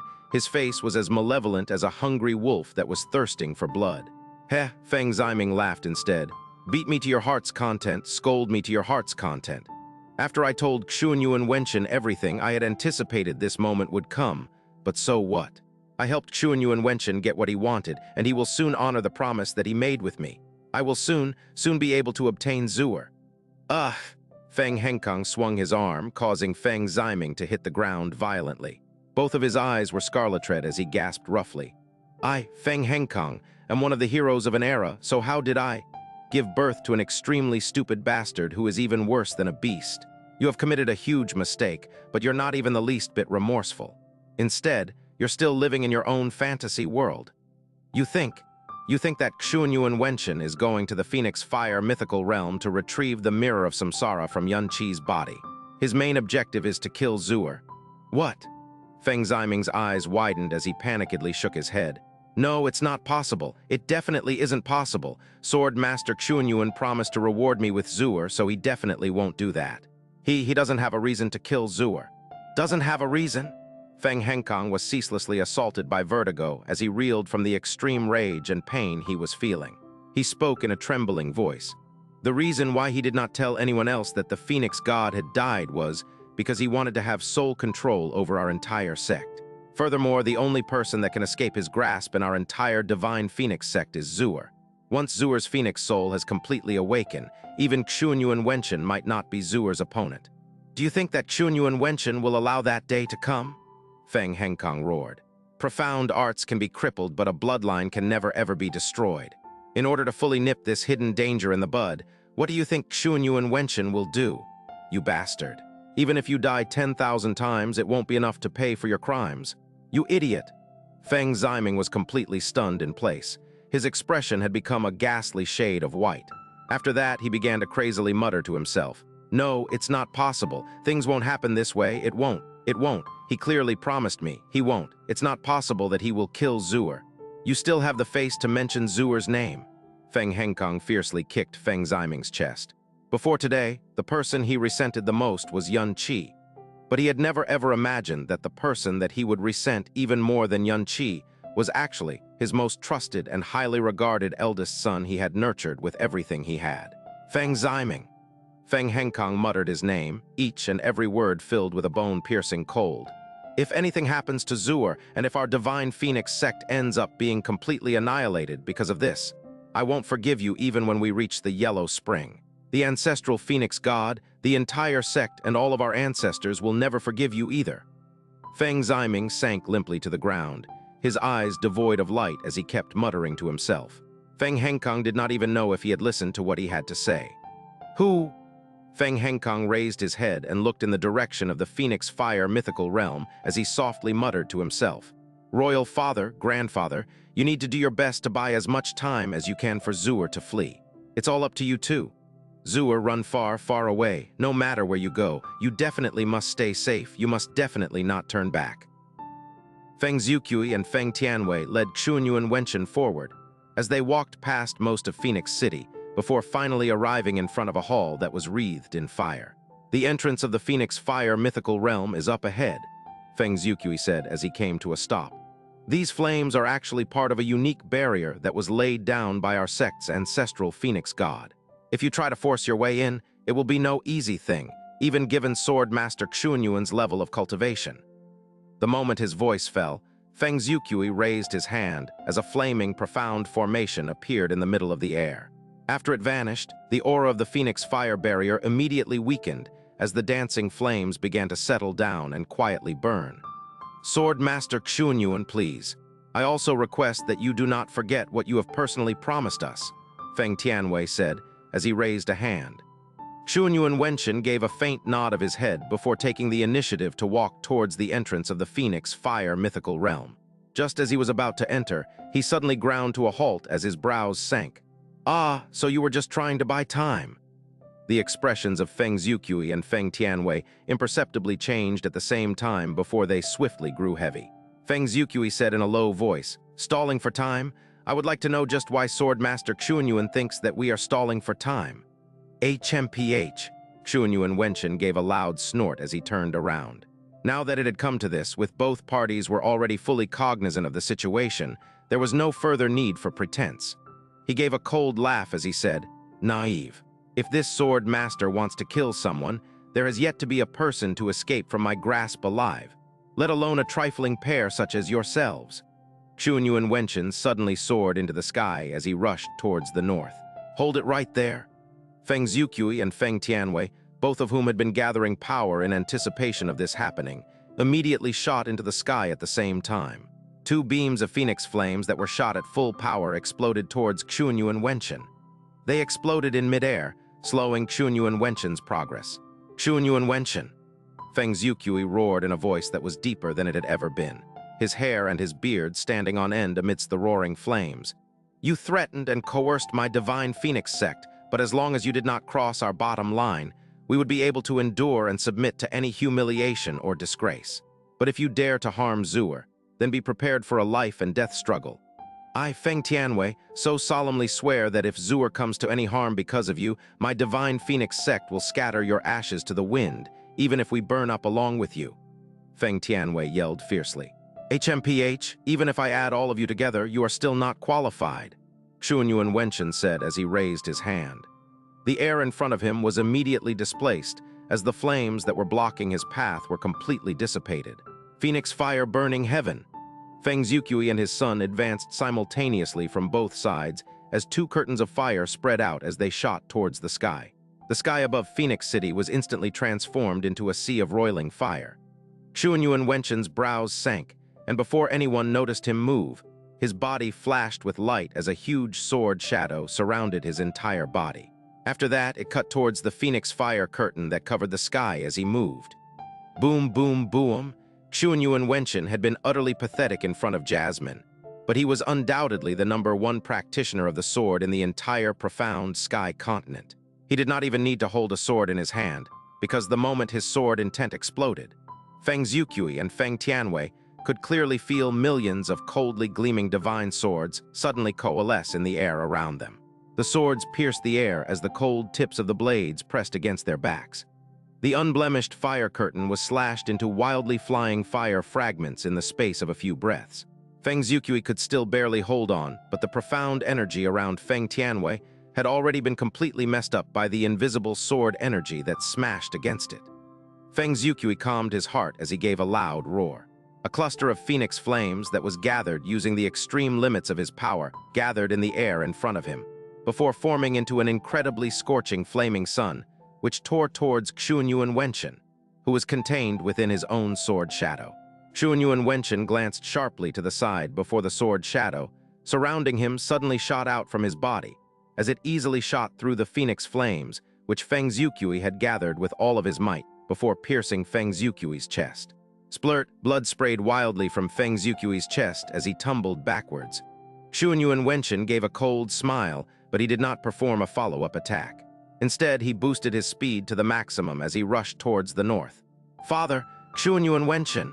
Feng Tianwei shot a glance towards Feng Xiuqui before looking at the swiftly departing Xuanyuan Wenchen. After an instant of hesitation, he gritted his teeth and resolved to continue chasing after Xuanyuan Wenchen. "There's no need to give chase."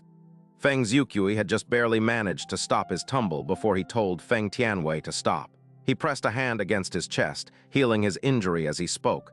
"Given your speed, there is no way you will catch up to him. Even if you do manage to catch him, it will be meaningless. Stalling him this long was already our limit." Feng Tianwei's brows narrowed before he gave a heavy sigh. "The rest is up to Zuer's good fortune," Feng Zhuqiu said as he closed his eyes and gave a similar sigh. The moment Xunyu and Wenchen had appeared in front of them, Feng Zhuqiu had already experienced a sense of foreboding. So he used the Phoenix Stone to stealthily transmit a message to Feng Zhuo, telling her to immediately flee as fast and as far away as she possibly could. In the end, his premonition came true. No, given the current circumstances, it was 100 times more severe than anything he had anticipated. Wasn't that strange? How did Xunyu and Wenchen figure out our intentions? Feng Tianwei asked with furrowed brows. Furthermore, Zhuo already left long ago, so he shouldn't be able to detect any aura, even we do not know where she is right now. Yet Xunyu and Wenchen confidently raced north, as if he was very certain of her location. Feng Tianwei's words caused Feng Zhuqiu to be taken aback for a moment. He swiftly scanned his surroundings before descending from the sky and standing in front of the entrance of the Phoenix Fire mythical realm. After a while, his expression violently changed, and he gasped involuntarily. There is a blood scent. This blood scent? Could it be that, when Zhuo left, she also brought Yun Qi's body along with her? What? Feng Tianwei exclaimed in shock. He swiftly stretched his spiritual perception to the max before detecting the faint aura of blood that had yet to dissipate. This aura instantly brought to mind the blood-covered Yun Qi. Crap! Feng Tianwei's face immediately went pale as his whole body shook. He slammed a fist against the ground before speaking in a hoarse voice. Why was Zhuo so silly? It would be exceedingly difficult for her to escape from Xunyu and Wenchen's grasp if she was by herself. But why did she bring Yun Qi along as well? Even if she has deep feelings towards Yun Qi, he is already dead. Given Xunyu and Wenchen's level of cultivation, following the trail of Yun Qi's blood is as easy as flipping a hand. Zhuo undoubtedly understood this as well, but yet she... Feng Zhuqiu's hand slapped against his forehead, and he looked completely forlorn and miserable. Now that it has come to this, we can truly only rely on good fortune now, Feng Zhuqiu said with a sigh. I only hope that the ancestral Phoenix God is watching over us right now, and that he will be able to protect Zhuo and help her escape this calamity.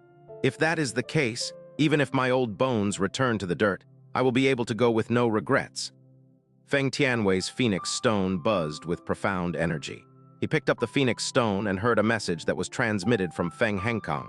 Royal Father, Grandfather, the northern city has just sent us this news. Just now 3 people who were exuding extraordinary auras just crossed over them, and given the description, it is extremely likely that it is Huangji Wuyu, Fengyi, and Yi Meixi. Feng Tianwei and Feng Zhuqiu were stunned simultaneously. It was no surprise that they would return just as Xunyu and Wenchen did. But from the looks of it, it was clear that 3 of them had linked up and already discussed things between themselves before taking action. I got it, just try to think of a way to deflect their attentions and get them to leave. If we tell them that Yun Qi is already dead, they probably won't believe us. But if we say that he has already left, we can just leave it to them to try to track him down. After Feng Tianwei's distracted speech came to end, he raised his head to look towards the north from the looks of it. Feng Zhuo had fled north after receiving their sound transmission, all the while carrying Yun Qi's body along with her. Xunyu and Wenchen had shot off towards the north, and as expected, Feng Zhuo had indeed fled north. Her bright red phoenix robes were already drenched with fresh blood, and scarlet phoenix flames surrounded Yun Qi's body, forcefully preserving the very last embers of his life. This faint but extremely stubborn life force of Yun Qi's had become the last hope that Feng Zhuo's heart was clinging onto. She tightly hugged him and gritted her jade teeth as she refused to let the tears fall from her watery eyes. Big brother Yun, don't die. You'll be fine. You'll definitely be all right. When you were taken away by the primordial profound arc, you came back good as new, so this time, you will definitely get better as well. She did not stop talking and calling out to Yun Qi in hopes that he could hear her. At this moment, if anyone took a single glance at Yun Qi, they would not even need to check his aura to completely confirm that he was dead. Even if he still clung on to the very last shreds of life, he was definitely dangling on the edge of death, and he would definitely expire before too much time had passed. There was definitely no possibility that he would make it out of this situation alive. After she had left Phoenix City and flown out of Divine Phoenix City, Feng Zhuo had gone north. Her heart was completely flustered and panicked, and she did not know where she ought to bring Yun Qi to, but she unconsciously headed north, because that was the direction where Blue Wind Nation and frozen Cloud Asgard lay. In her panicked fluster, she did not know how long she had been flying for. The scenery below had already changed into that of uncultivated lands. Even though she was born in the Divine Phoenix Empire, and she was the only princess of the Divine Phoenix Empire, she had no knowledge of the lands that surrounded Divine Phoenix City, so she naturally did not know where she and Xianxia were headed currently. Moreover, a dangerous aura suddenly crept up from behind them at this moment, sending a chill coursing through her entire body. Following that, she sensed an immeasurably dangerous aura locking onto them from a very far distance. At this moment, Feng Zuer's mind cleared up because this aura was not one that was unfamiliar to her. This aura was incredibly strong, and it also radiated a boundlessly sharp aura as well. She had felt this once at Supreme Ocean Palace's Sea God Arena, Mighty Heavenly Sword Region Sword Master, Xianxia Wenshin. Before Jasmine left, she deliberately chose not to deal with the people who posed the greatest threat to Xianxia, especially Xianxia Wenshin and Yi Meixi, both of whom had extremely great enmity towards him. The most important reason behind her leaving them alive was her belief that Xianxia would definitely not fall into their hands, even though he was still not capable of facing them. She knew very well what kind of personality Xianxia had, and she also knew all of the trump cards he held in his hands, so she was convinced of this point. Xianxia only needed to borrow the power of the primordial profound arc to return to the illusory demon realm first and avoid the four sacred grounds. Given his innate talent, surpassing the four sacred masters was only a matter of time. Furthermore, if he was not even able to wait for that short period of 10 or so years, he could just practice dual cultivation with Feng Zuer, borrowing the power of Feng Zuer's Phoenix Vital Yin. His power would explosively grow within a short period of time, and it would grow so explosively that even Jasmine was not able to predict where it would end. At the same time, Feng Zuer would also receive the benefits of his Dragon God bloodline, which would be an enormous boon in awakening her Phoenix soul. At that time, if the two of them combined their powers, and if the little demon empress joined in as well, there would be nothing in either the profound sky continent or illusory demon realm that would be able to threaten them. So she spared the four sacred grounds, whom Xianxia could not currently go up against, leaving him to deal with them himself. Moreover, she was not the least bit worried about his situation at all. But things had changed to the point where it completely deviated from what she had anticipated.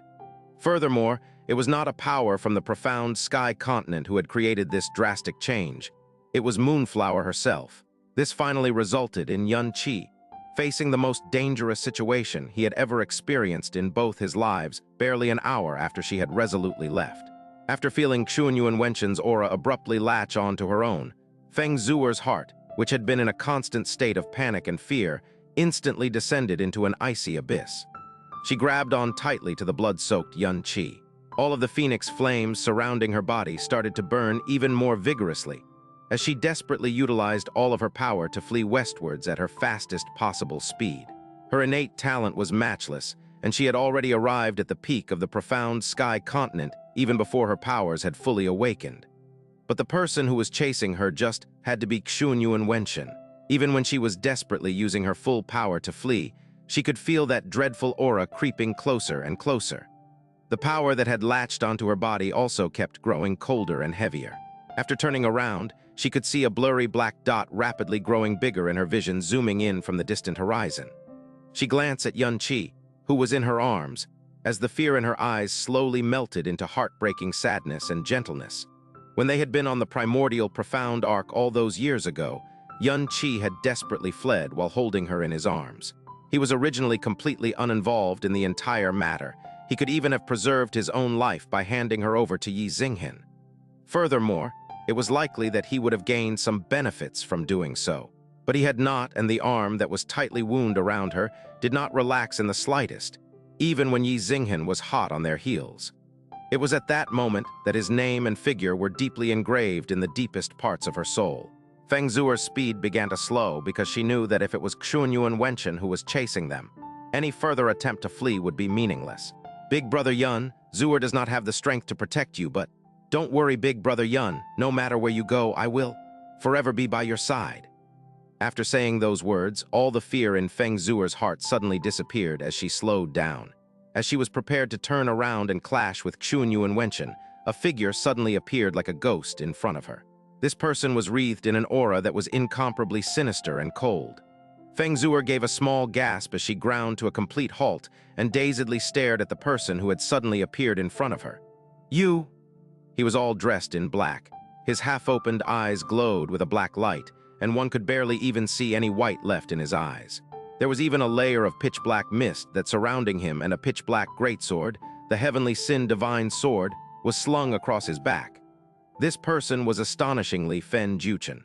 The devil blood in his body had awakened, and his power had grown explosively in the past few weeks. Today he had come to Divine Phoenix City to use his greatly increased strength to kill someone he had desired to kill, and the person he desired to kill the most was naturally Xianxia Wenshen, because he was the chief mastermind of the plot that had destroyed the Eternal Night royal family 1,000 years ago. Fen Juchen also believed that Xianxia Wenshen would definitely attend the engagement banquet of Yun Qi and Feng Zuer. He was not clear as to the limits of Xianxia Wenshen's strength, but his greatly increased strength had given him much confidence. Moreover, he could not contain the desire to immediately vent the deep resentment and hatred that lay in the depths of his soul. But the first person he had met when he had arrived at the Divine Phoenix City was Yun Qi. Even though the two of them were not in agreement with each other, and Yun Qi's words had even caused him to go into a rage, those words had indeed splashed a bucket of cold water on his agitated brain, causing him to regain some clear-headedness. As the heroes of the realm gathered to attend the engagement banquet, Fen Juchen brooded outside the gate of Phoenix City. After a long while, he finally managed to choose self-control and turned around to leave. Yun Qi's words had indeed reached him. His devil blood had just awakened, and there was still a lot of room for growth. If he lost because of a moment of impulse, then everything he had endured would have been for nothing. After that, he left Divine Phoenix City. But he had never thought that he would actually meet Feng Zuer and Yun Qi in this place, with one Xianxia Wenshen hot on their heels. "He's dead," Fen Juchen coldly said as he stared at the blood-soaked Yun Qi, who did not even have a trace of life left. "Don't spout nonsense." Right now, the word dead assaulted Feng Zuer's weak mental state. She vigorously shook her head as she said, "Big Brother Yun won't die. Big Brother Yun won't die so easily." The black light in Feng Juchen's eyes trembled as Xiao Lingxi's soft but resolute voice echoed in his mind. "The reason why I did not accompany him all those years ago was because I could not leave my father to languish by himself. Right now, father has Xiao Yun, so if anything happens to little Qi, I will definitely go accompany him right away. I definitely won't allow him to stay in the other world by himself." SSSS. Fen Juchen's mouth twisted faintly as the black energy around his body began moving agitatedly as if it was mist that was being blown around by a strong wind. "Since he isn't dead, then why aren't you getting him away from here right away?" With an abrupt roar, Fen Juchen fully opened his eyes and stared at the black shadow that was swiftly closing in from behind Feng Zuer. He gritted his teeth firmly before snarling out a name in a voice that was so cold that it penetrated bone. "Xuan Yuan Wen Tian." BOOOM. Amidst the violent explosions of cold and sinister energy, Fen Juchen shot forward like a black bolt of lightning. He swept past Feng Zuer, radiating a heaven-shaking aura of malevolence and killing intent as he rushed towards Xianxia Wenshen. As he rushed forward, Fen Juchen let out a roar that was filled with boundless hatred and resentment. "Xianxia Wenshen, hand over your life!" Feng Zuer stood there completely dazed for a moment. When she suddenly met Fen Juchen, she had felt her heart sinking. Compared to Xianxia Wenshen, Fen Juchen was the person who most wanted to kill Yun Qi in this world, and this occasion was the perfect opportunity for him to do so. However, he not only did not make any moves to take advantage of the situation, instead he rushed towards Xianxia Wenshen, who had been hot on her heels. She had personally seen and felt the dreadfully dense and intense hatred and killing intent Fen Juchen had towards Yun Qi. But right now, he was actually doing something that completely contradicted that. She did not turn back as she once again pushed her speed to the limit, fleeing into the unknown distance. In the blink of an eye, she felt the energy that was locking onto her disappear, and she also felt Xianxia Wenshen's aura grow further and further away. BOOOO. A curtain of black light abruptly spread across the sky, causing all the light in the surrounding area to grow dimmer by several degrees. At the same time, an invisible sword beam seemed to descend from the heavens as it instantly cut this curtain of black light in half, severing the mountain below it into two equal halves as well. Boom, boom, boom. The black clouds which covered the sky began to roil and rumble as if indicating that a storm was imminent. Beneath the curtain of black light that had been slashed in half, Xianxia Wenshen and Fen Juchen's gazes clashed with one another. Xianxia Wenchen had initially been thrown off balance, but once he could clearly see Fen Juchen, his eyes suddenly narrowed as the corners of his mouth hooked up into a strange and unfathomable smile. There are not more than 10 people in the entire profound sky continent that can display this level of power.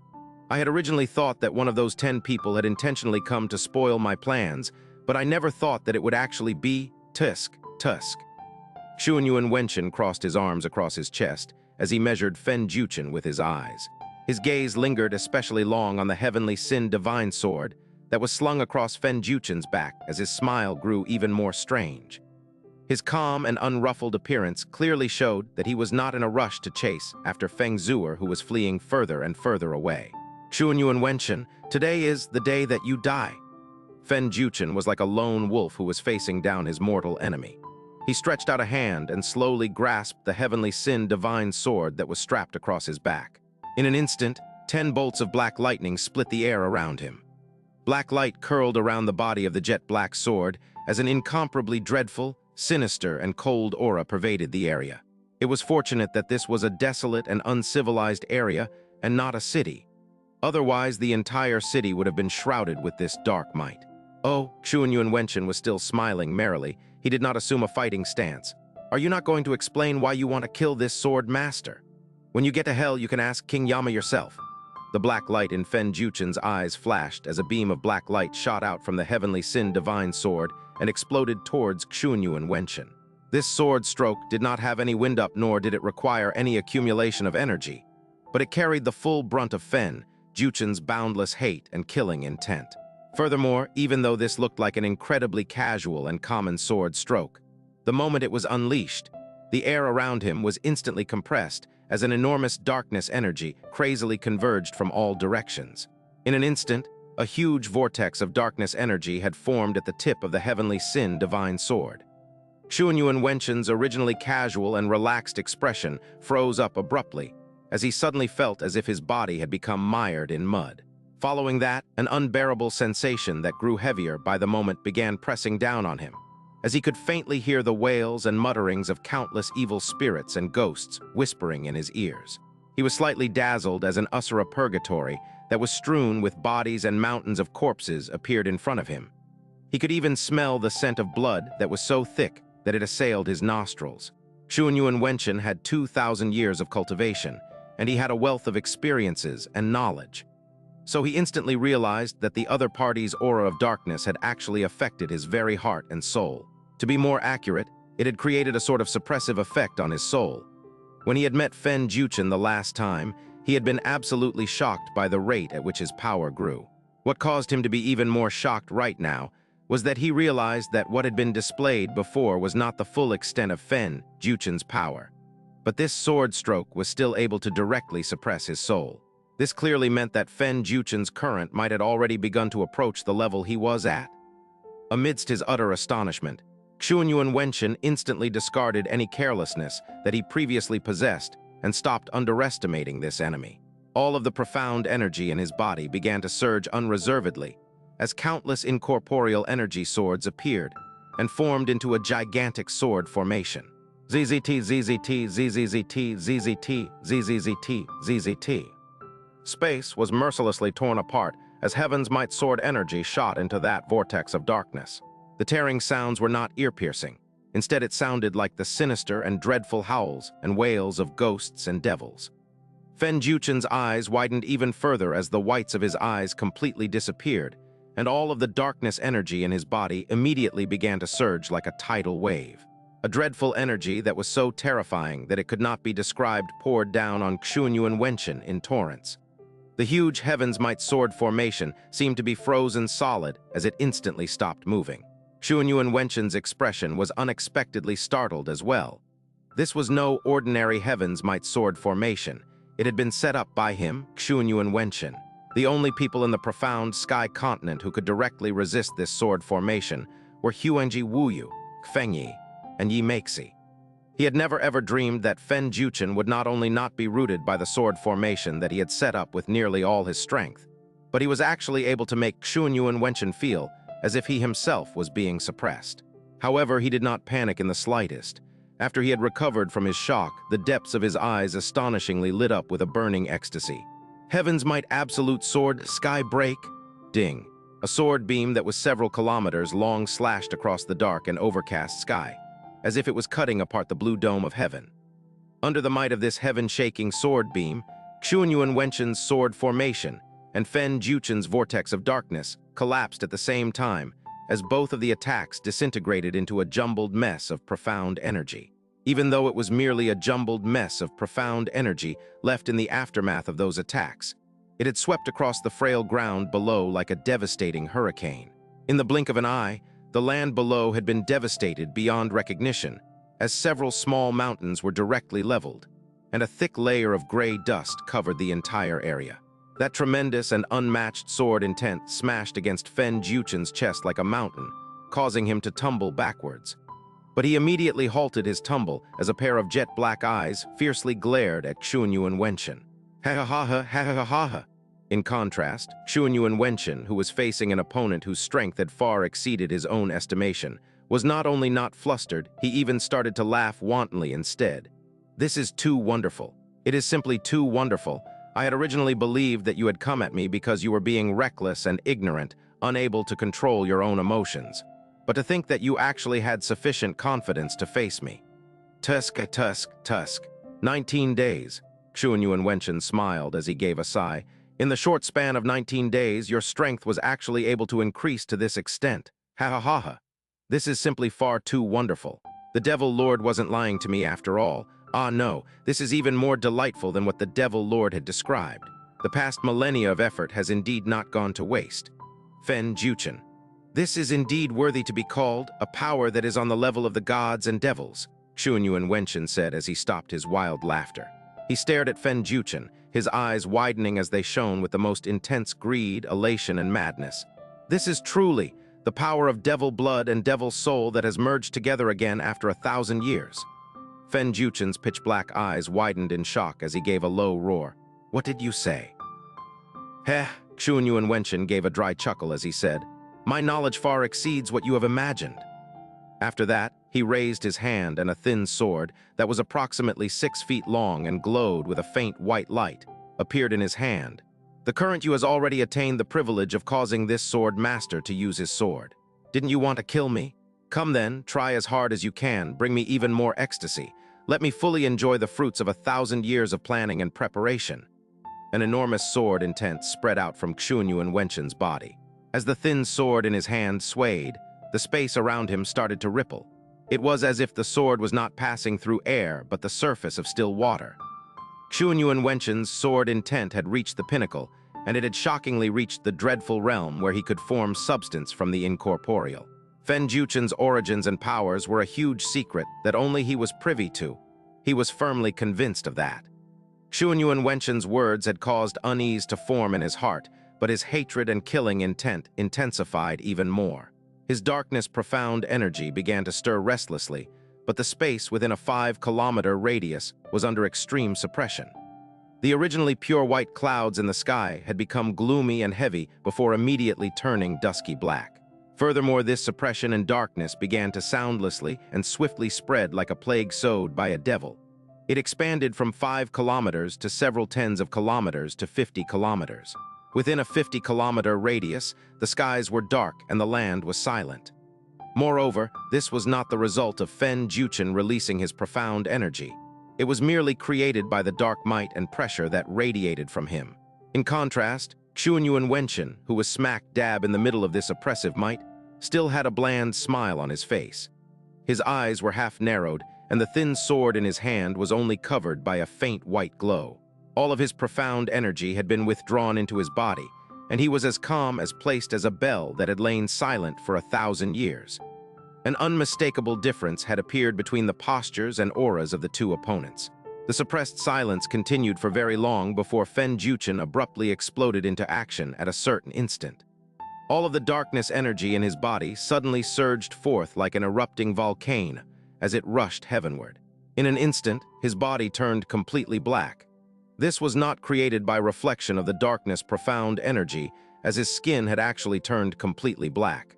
A slight change occurred in the eyes of the calm and tranquil Xianxia Wenshen. The thin sword in his hand shook fiercely as the placid aura it created immediately began to distort. Following the explosive arrival of the heavenly sin divine sword, he faintly saw a blood-filled hell as boundless hatred and killing intent hurtled towards him. This is the power of the devils. Facing this sky-covering darkness, his soul was shaking and he could even feel some fear being birthed in his heart. But his eyes were filled with the light of ecstasy. He had seen this darkness, profound energy that came from the devil gods 1,000 years ago, when Yi Mufeng had personally let him experience it. But even the Yi Mufeng of all those years ago had not given him such a sensation. When it came to strength, the current Fen Juchen was far inferior to the Yi Mufeng who had gone berserk all those years ago, but he had awakened and merged his devil blood and devil soul. So he could use the true, illusory devil tome of eternal night. And the devil profound energy he was releasing was clearly even purer than the devil profound energy that was released by Yi Mufeng. As Xuanyuan Wenchen let out hoarse cries of excitement in a trembling voice, he was being pushed back by the storm of darkness that chased after him. Because even he did not have complete confidence that he could directly face Fen Juchen when he was unleashing the full might of his darkness profound energy. Every time he retreated from his previous position, that space would be filled with 1,000 incorporeal sword beams. This lasted until they formed a sword formation that was made up of 100,000 sword beams. The sword formation was so huge that it practically covered the sky. Like a raging tempest, this sword formation drove into the storm of darkness that seemed to come from purgatory itself. Space was rent apart like an old, tattered cloth, as the dark devil profound energy was cut into a fine spiderweb in an instant. Tens of sword beams penetrated the darkness and pierced Fen Juchen's body. Fen Juchen's body was as hard and firm as divine steel while he was shrouded by the darkness. So when these sword beams that were weakened by his powers pierced into his body, a resounding sound that sounded like metal striking against metal rang out. After that, the sword beams shattered instantly. These attacks did not wound Fen Juchen in the slightest, and he only felt an instant of pain when they collided against him. Moreover, these little stings of pain only caused the darkness energy in Fen Juchen's body to surge even more violently. The eternal Night Devil sword continuously blasted out attacks as the world instantly grew even darker, and all of the sword beams were drawn into the darkness. Lightless eternal night! Boom, boom, boom. Heaven-shaking explosions rang out from behind, and the light had very clearly grown much dimmer. Feng Zuer turned around and saw that the southern sky had turned completely dark, as if hundreds of kilometers worth of dark clouds had gathered there. Even though those two extremely dreadful auras were sufficiently far away enough from her, they still caused her entire body to go cold. Fen Juchen! Feng Zuer could scarcely believe what she was muttering to herself. He is fighting against Xuanyuan Wenchen. Big brother Yun! Feng Zuer immediately turned around. She felt that the last breath of Yun Qi that she had protected with her phoenix flames before softly whispering, "Big brother Yun, you'll definitely be fine, I beg you, please hold on." As she flew towards the unknown north, she looked like a streaking red shadow that drew a line against the blue sky. Darkness, sword beams, two completely different powers clashed in the sky above. These peerless and dreadful energies caused the heaven and earth to tremble. The sword beams originated from the #1 swordsman in the entire profound sky continent. Under the strokes of his energy blades, the all-encompassing storm of darkness was being continuously rolled aside and broken down into fragments. But this storm of darkness relentlessly surged like an enraged, vicious beast as it continued to firmly suppress Xuanyuan Wenchen's sword formation. It did not look like either party had gained the upper hand. The wild and overgrown hills below them had long ago lost their ridges and peaks, and the ground had actually sunk to an unknown level under the calamitous power that was on display. Only the ancient foundations that had not seen the sun for 10,000 years were left. It was practically a scene straight out of the apocalypse. Any battle between monarchs would cause calamitous destruction, much less a battle between monarchs who stood at the pinnacle of the sovereign profound realm. In the past, when the masters of the sacred grounds dueled occasionally, they would always fight where the blue ocean was. The clashing of their fists caused massive tidal waves that soared into the heavens. But when this kind of power descended on this innocent piece of land, it was turned into a purgatory of destruction in the blink of an eye. Xuanyuan Wenchen had never ever expected that Fen Juchen would be able to match him blow for blow after obtaining the heavenly sin divine sword just a few short weeks ago. He, the master of the sword who had reigned supreme over the profound sky continent for more than 1,000 years, perhaps even Fen Juchen, did not anticipate that his strength and cultivation would grow to such an extent after his devil blood had awakened. Fen Juchen was howling, while Xuanyuan Wenchen was filled with excitement. As the two of them were locked in a vicious battle, neither of them realized that three figures had appeared in the skies far above them. Those three people were completely unmoved despite being assailed by the heaven-shaking energy waves that were radiating from the duel. Moreover, the auras being exuded by these three people were as vast and profound as the ocean. Huenji Wuyu, Fengyi Yi Meixi, the four sacred masters of the profound sky continent were all gathered at this calamity-stricken land at this very moment. "That person is Fen Juchen," Yi Meixi said in a heavy voice as disbelief and incredulity colored his eyes. When he had arrived at Supreme Ocean Palace previously, I went out of my way to check the level of his profound strength. It was roughly around the middle of the 6th level of the sovereign profound realm, and that result had already caused me no small shock. But today, he can actually match blows with Xuanyuan Wenchen. What is going on?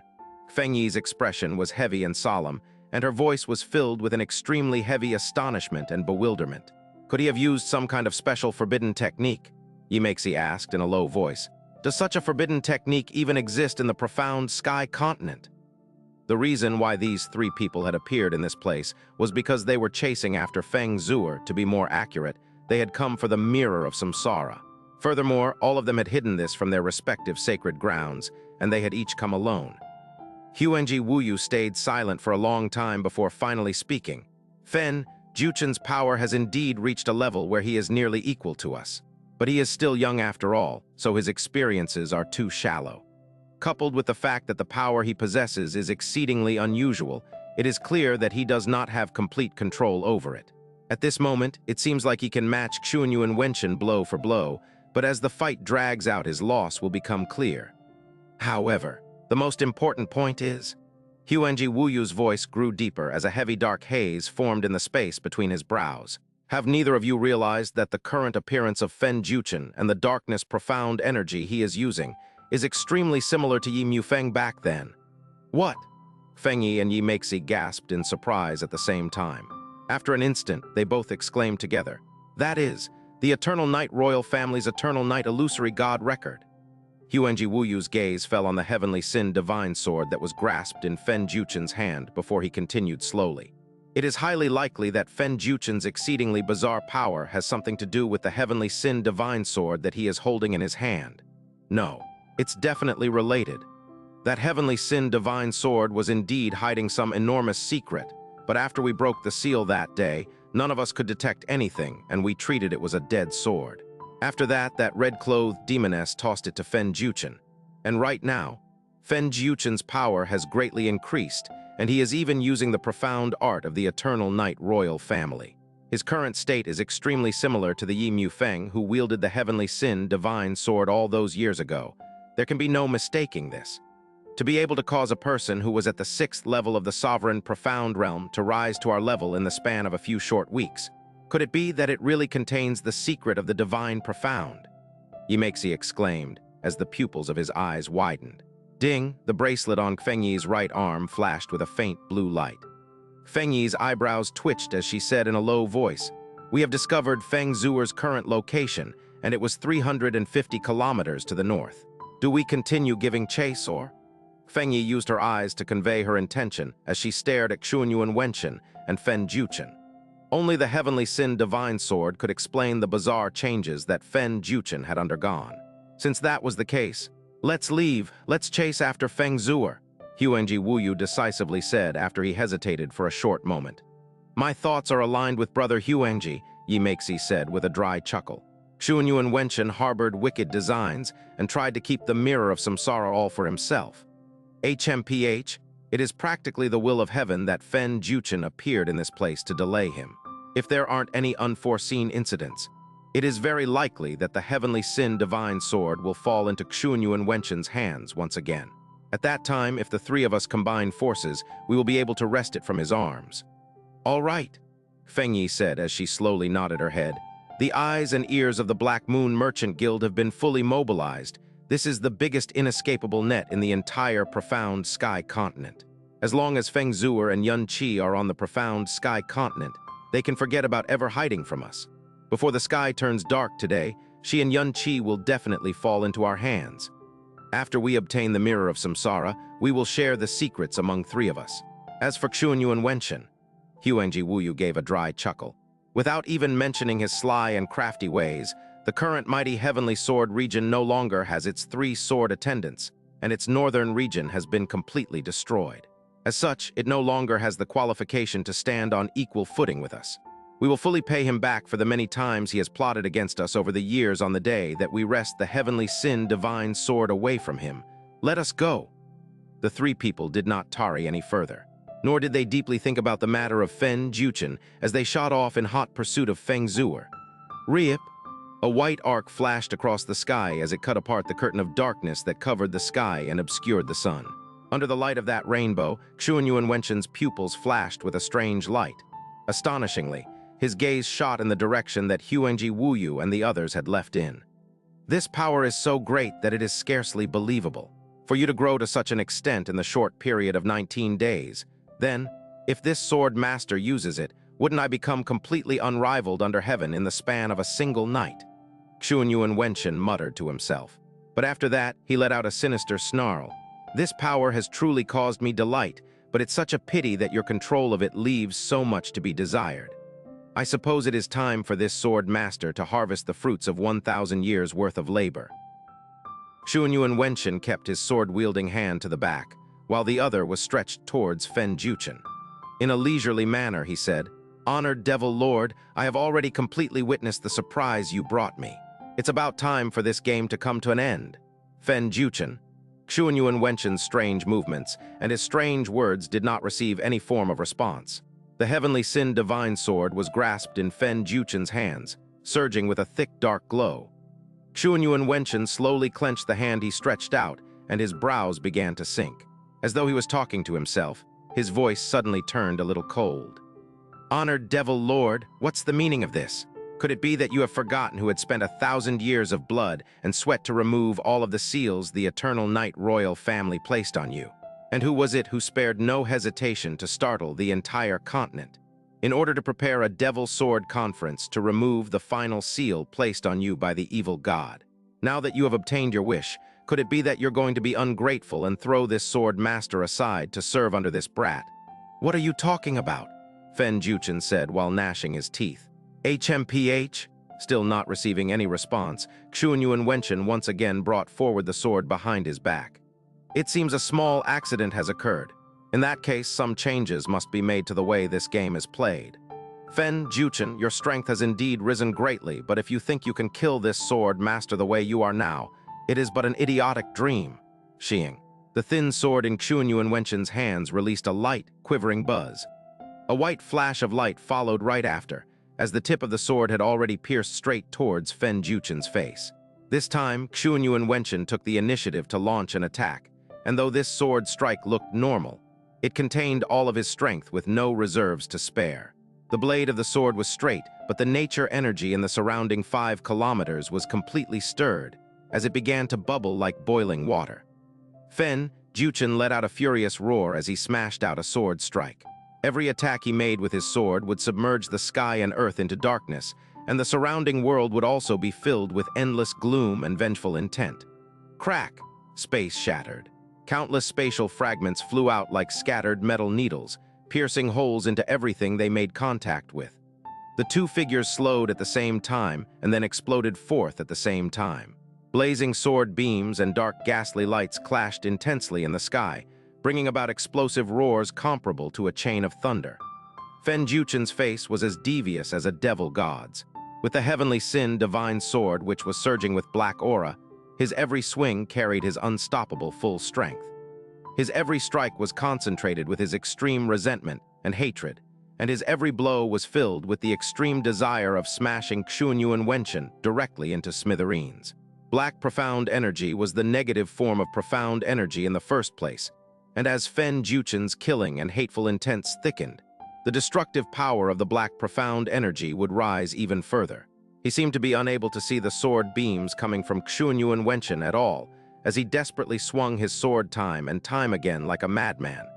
During the battle with Yun Qi above the eastern seas several months ago, he was attacking the same way.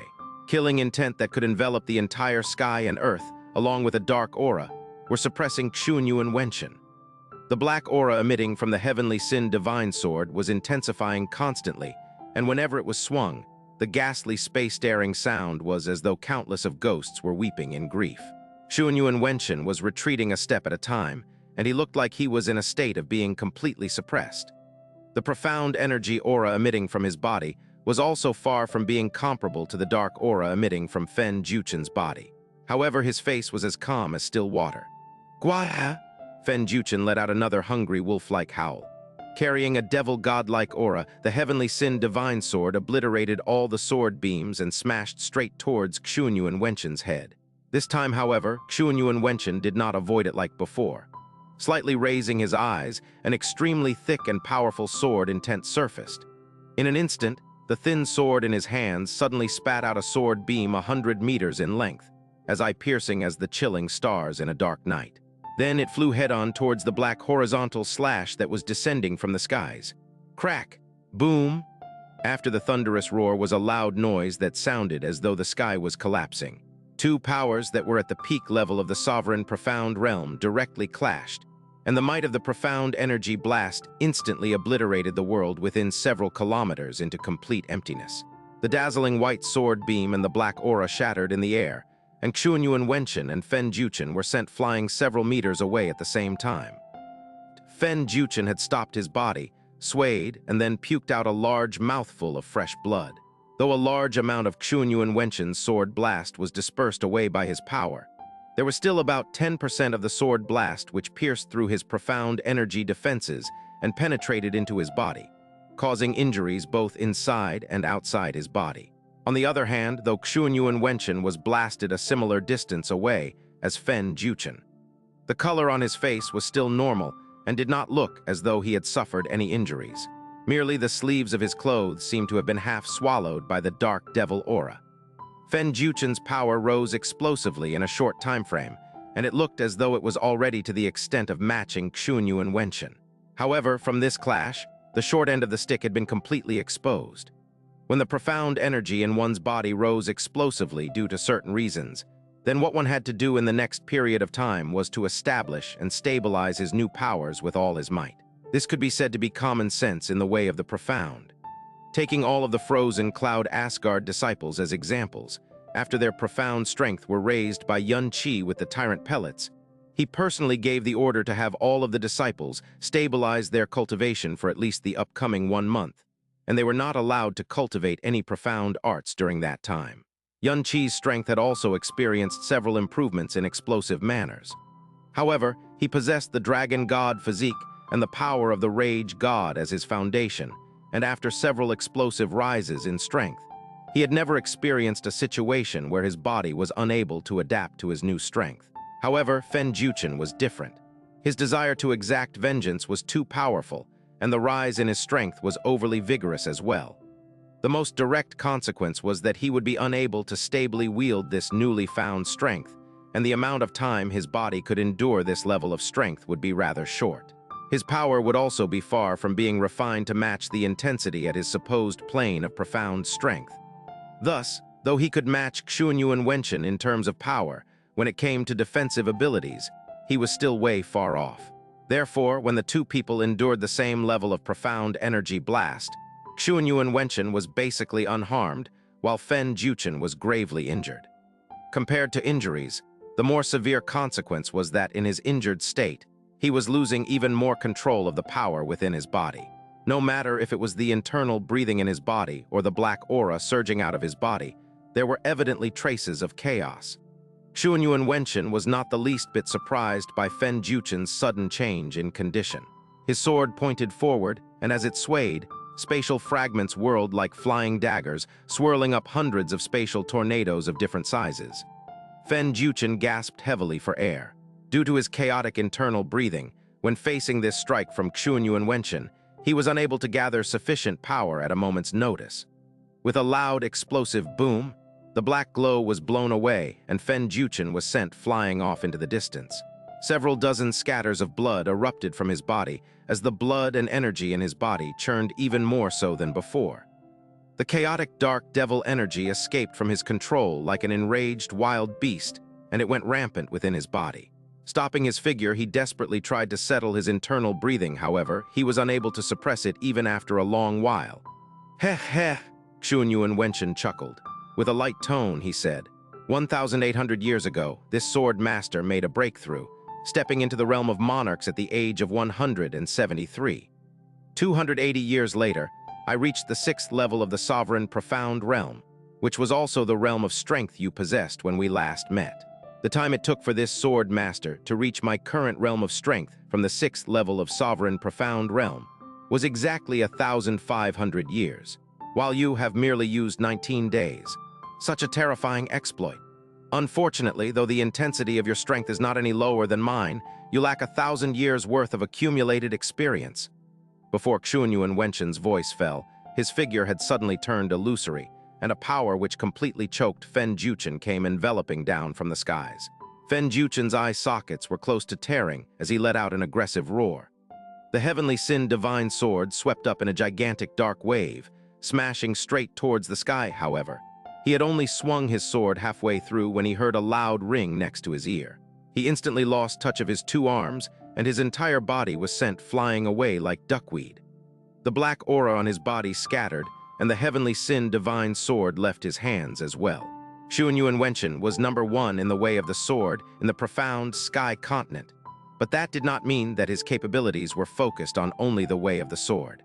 As one of the 4 people who reached the limits of the sovereign profound realm in the profound sky continent, profound energy released by any of his profound arts could split seas and move mountains. Xianxia Wenchen, who blasted Fen Juchen away, did not give chase. Instead, he calmly reached out his hand, sucking the heavenly sin divine sword that was flying towards the high skies into his hand. He grabbed onto the sword and looked at the hilt. His eyes had already narrowed into extremely thin slits. "Honored Devil Lord, you should have some words for me now, right?" The heavenly sin divine sword was shrouded by a black mist, and under Xianxia Wenchen's interrogative voice, it slightly trembled. And at this moment, a large repelling force emitted out from the blade of the sword. Because of insufficient preparations, the heavenly sin divine sword escaped Xianxia Wenchen's hand. A pitch-black streak of light cut across the sky, and it then returned to its owner's hands. Fen Juchen's entire body was dyed with blood as he grasped onto the heavenly sin divine sword with both his hands. His pair of eyes let out a fiend-like ferociousness. The edges of his utterly tattered black robe rose, and his black hair flew up high as they fluttered disorderly within the surging black aura. His speed of recovering the ability to move surprised Xianxia Wenchen, but what startled him even more was the rising density in the black aura emitted from his body, and the dark atmosphere had even grown a little stronger than before. He had clearly already suffered heavy injuries, and though his aura was in great disarray, he was like a devil god who had suddenly awoken in the netherworld as he once again approached Xianxia Wenchen, filled with terrifying darkness and killing intent. Xianxia Wenchen's pupils slightly shrank. This was the power of a devil god which belonged to the highest of realms. An uncomfortable feeling sprouted in Xianxia Wenchen's heart. Not daring to hesitate any further, he quickly pointed the sword in his hand towards Fen Juchen. Profound energy gushed out of the tip of the sword, instantly piercing towards Fen Juchen. This strike instantly drilled a tunnel in space itself, crossing space in the truest sense. This strike proved why he was titled number 1 in the way of the sword in profound sky continent. Fen Juchen, who was like an awakened devil god, did not make the slightest response in front of this strike and was struck right at his chest. However, this strike did not penetrate his heart, but instead, it released countless sword beams that pierced into Fen Juchen's innards. The black aura that surged once again earlier quickly sank and then scattered away. Fen Juchen's eyes were wide open, and blood was gushing out of his 7 orifices. His body slowly slumped backwards, like a lifeless statue. He fell straight down from the skies and smashed onto the devastated ground below. There was no longer any movement. Xianxia Wenchen retracted his arm and then slightly heaved a sigh of relief. "It seems the power of the devils cannot be comprehended with common sense," Xianxia Wenchen said in a low voice. Fen Juchen's state earlier left a lingering fear in his heart. Next to Fenjuchen, a shadow charged towards the skies. This time, the heavenly Sin divine sword had arrived next to Xianxia Wenchen of its own will. Xianxia Wenchen looked at it and lightly said, "Honored Devil Lord, from your silence earlier, I hope that you're not planning on going against our 1,000-year promise." Within the black shrouds, a pair of long devil eyes slowly opened at the hilt of the sword. In Xianxia Wenchen's mind, a dark and hoarse voice resounded. "Of course not, but my earlier condition earlier was not what I had expected. It was not what I had expected at all." "Not as expected." Xianxia Wenchen's brows twitched. "What happened?" "By using me, he awakened the power of the devil blood in his body, while I was able to gradually recover through the nourishing of the devil blood. However, just as I was about to destroy his soul, I realized that his willpower was extraordinarily terrifying. Not only did I fail, I have instead became his puppet." The devil's soul within the sword roared out unwillingly. "What?" Xianxia Wenchen's expression sank. "Now, not only am I unable to retrieve his devil blood, I have to depend on him to survive, unable to defy his commands. If he dies, then the devil's soul I have just begun to restore will be completely extinguished as well. If you had not made him unconscious, I wouldn't have been able to even send you a voice transmission." Xianxia Wenchen's expression turned pitch black, and the bones on his fingers crackled. The corner of his lips moved, revealing a hideous and twisted smile. "So you're saying, not only have my 1,000 years of blood and sweat been completely wasted, I even gave him a celebratory gift?" "No." The dark tone of the devil's soul's voice suddenly changed. "It's not that you do not have any chance at all, there is still another method. The power that method brings you will be much stronger than just obtaining the devil blood itself. At the same time, however, it is much more dangerous. This depends on whether you dare to make a gamble."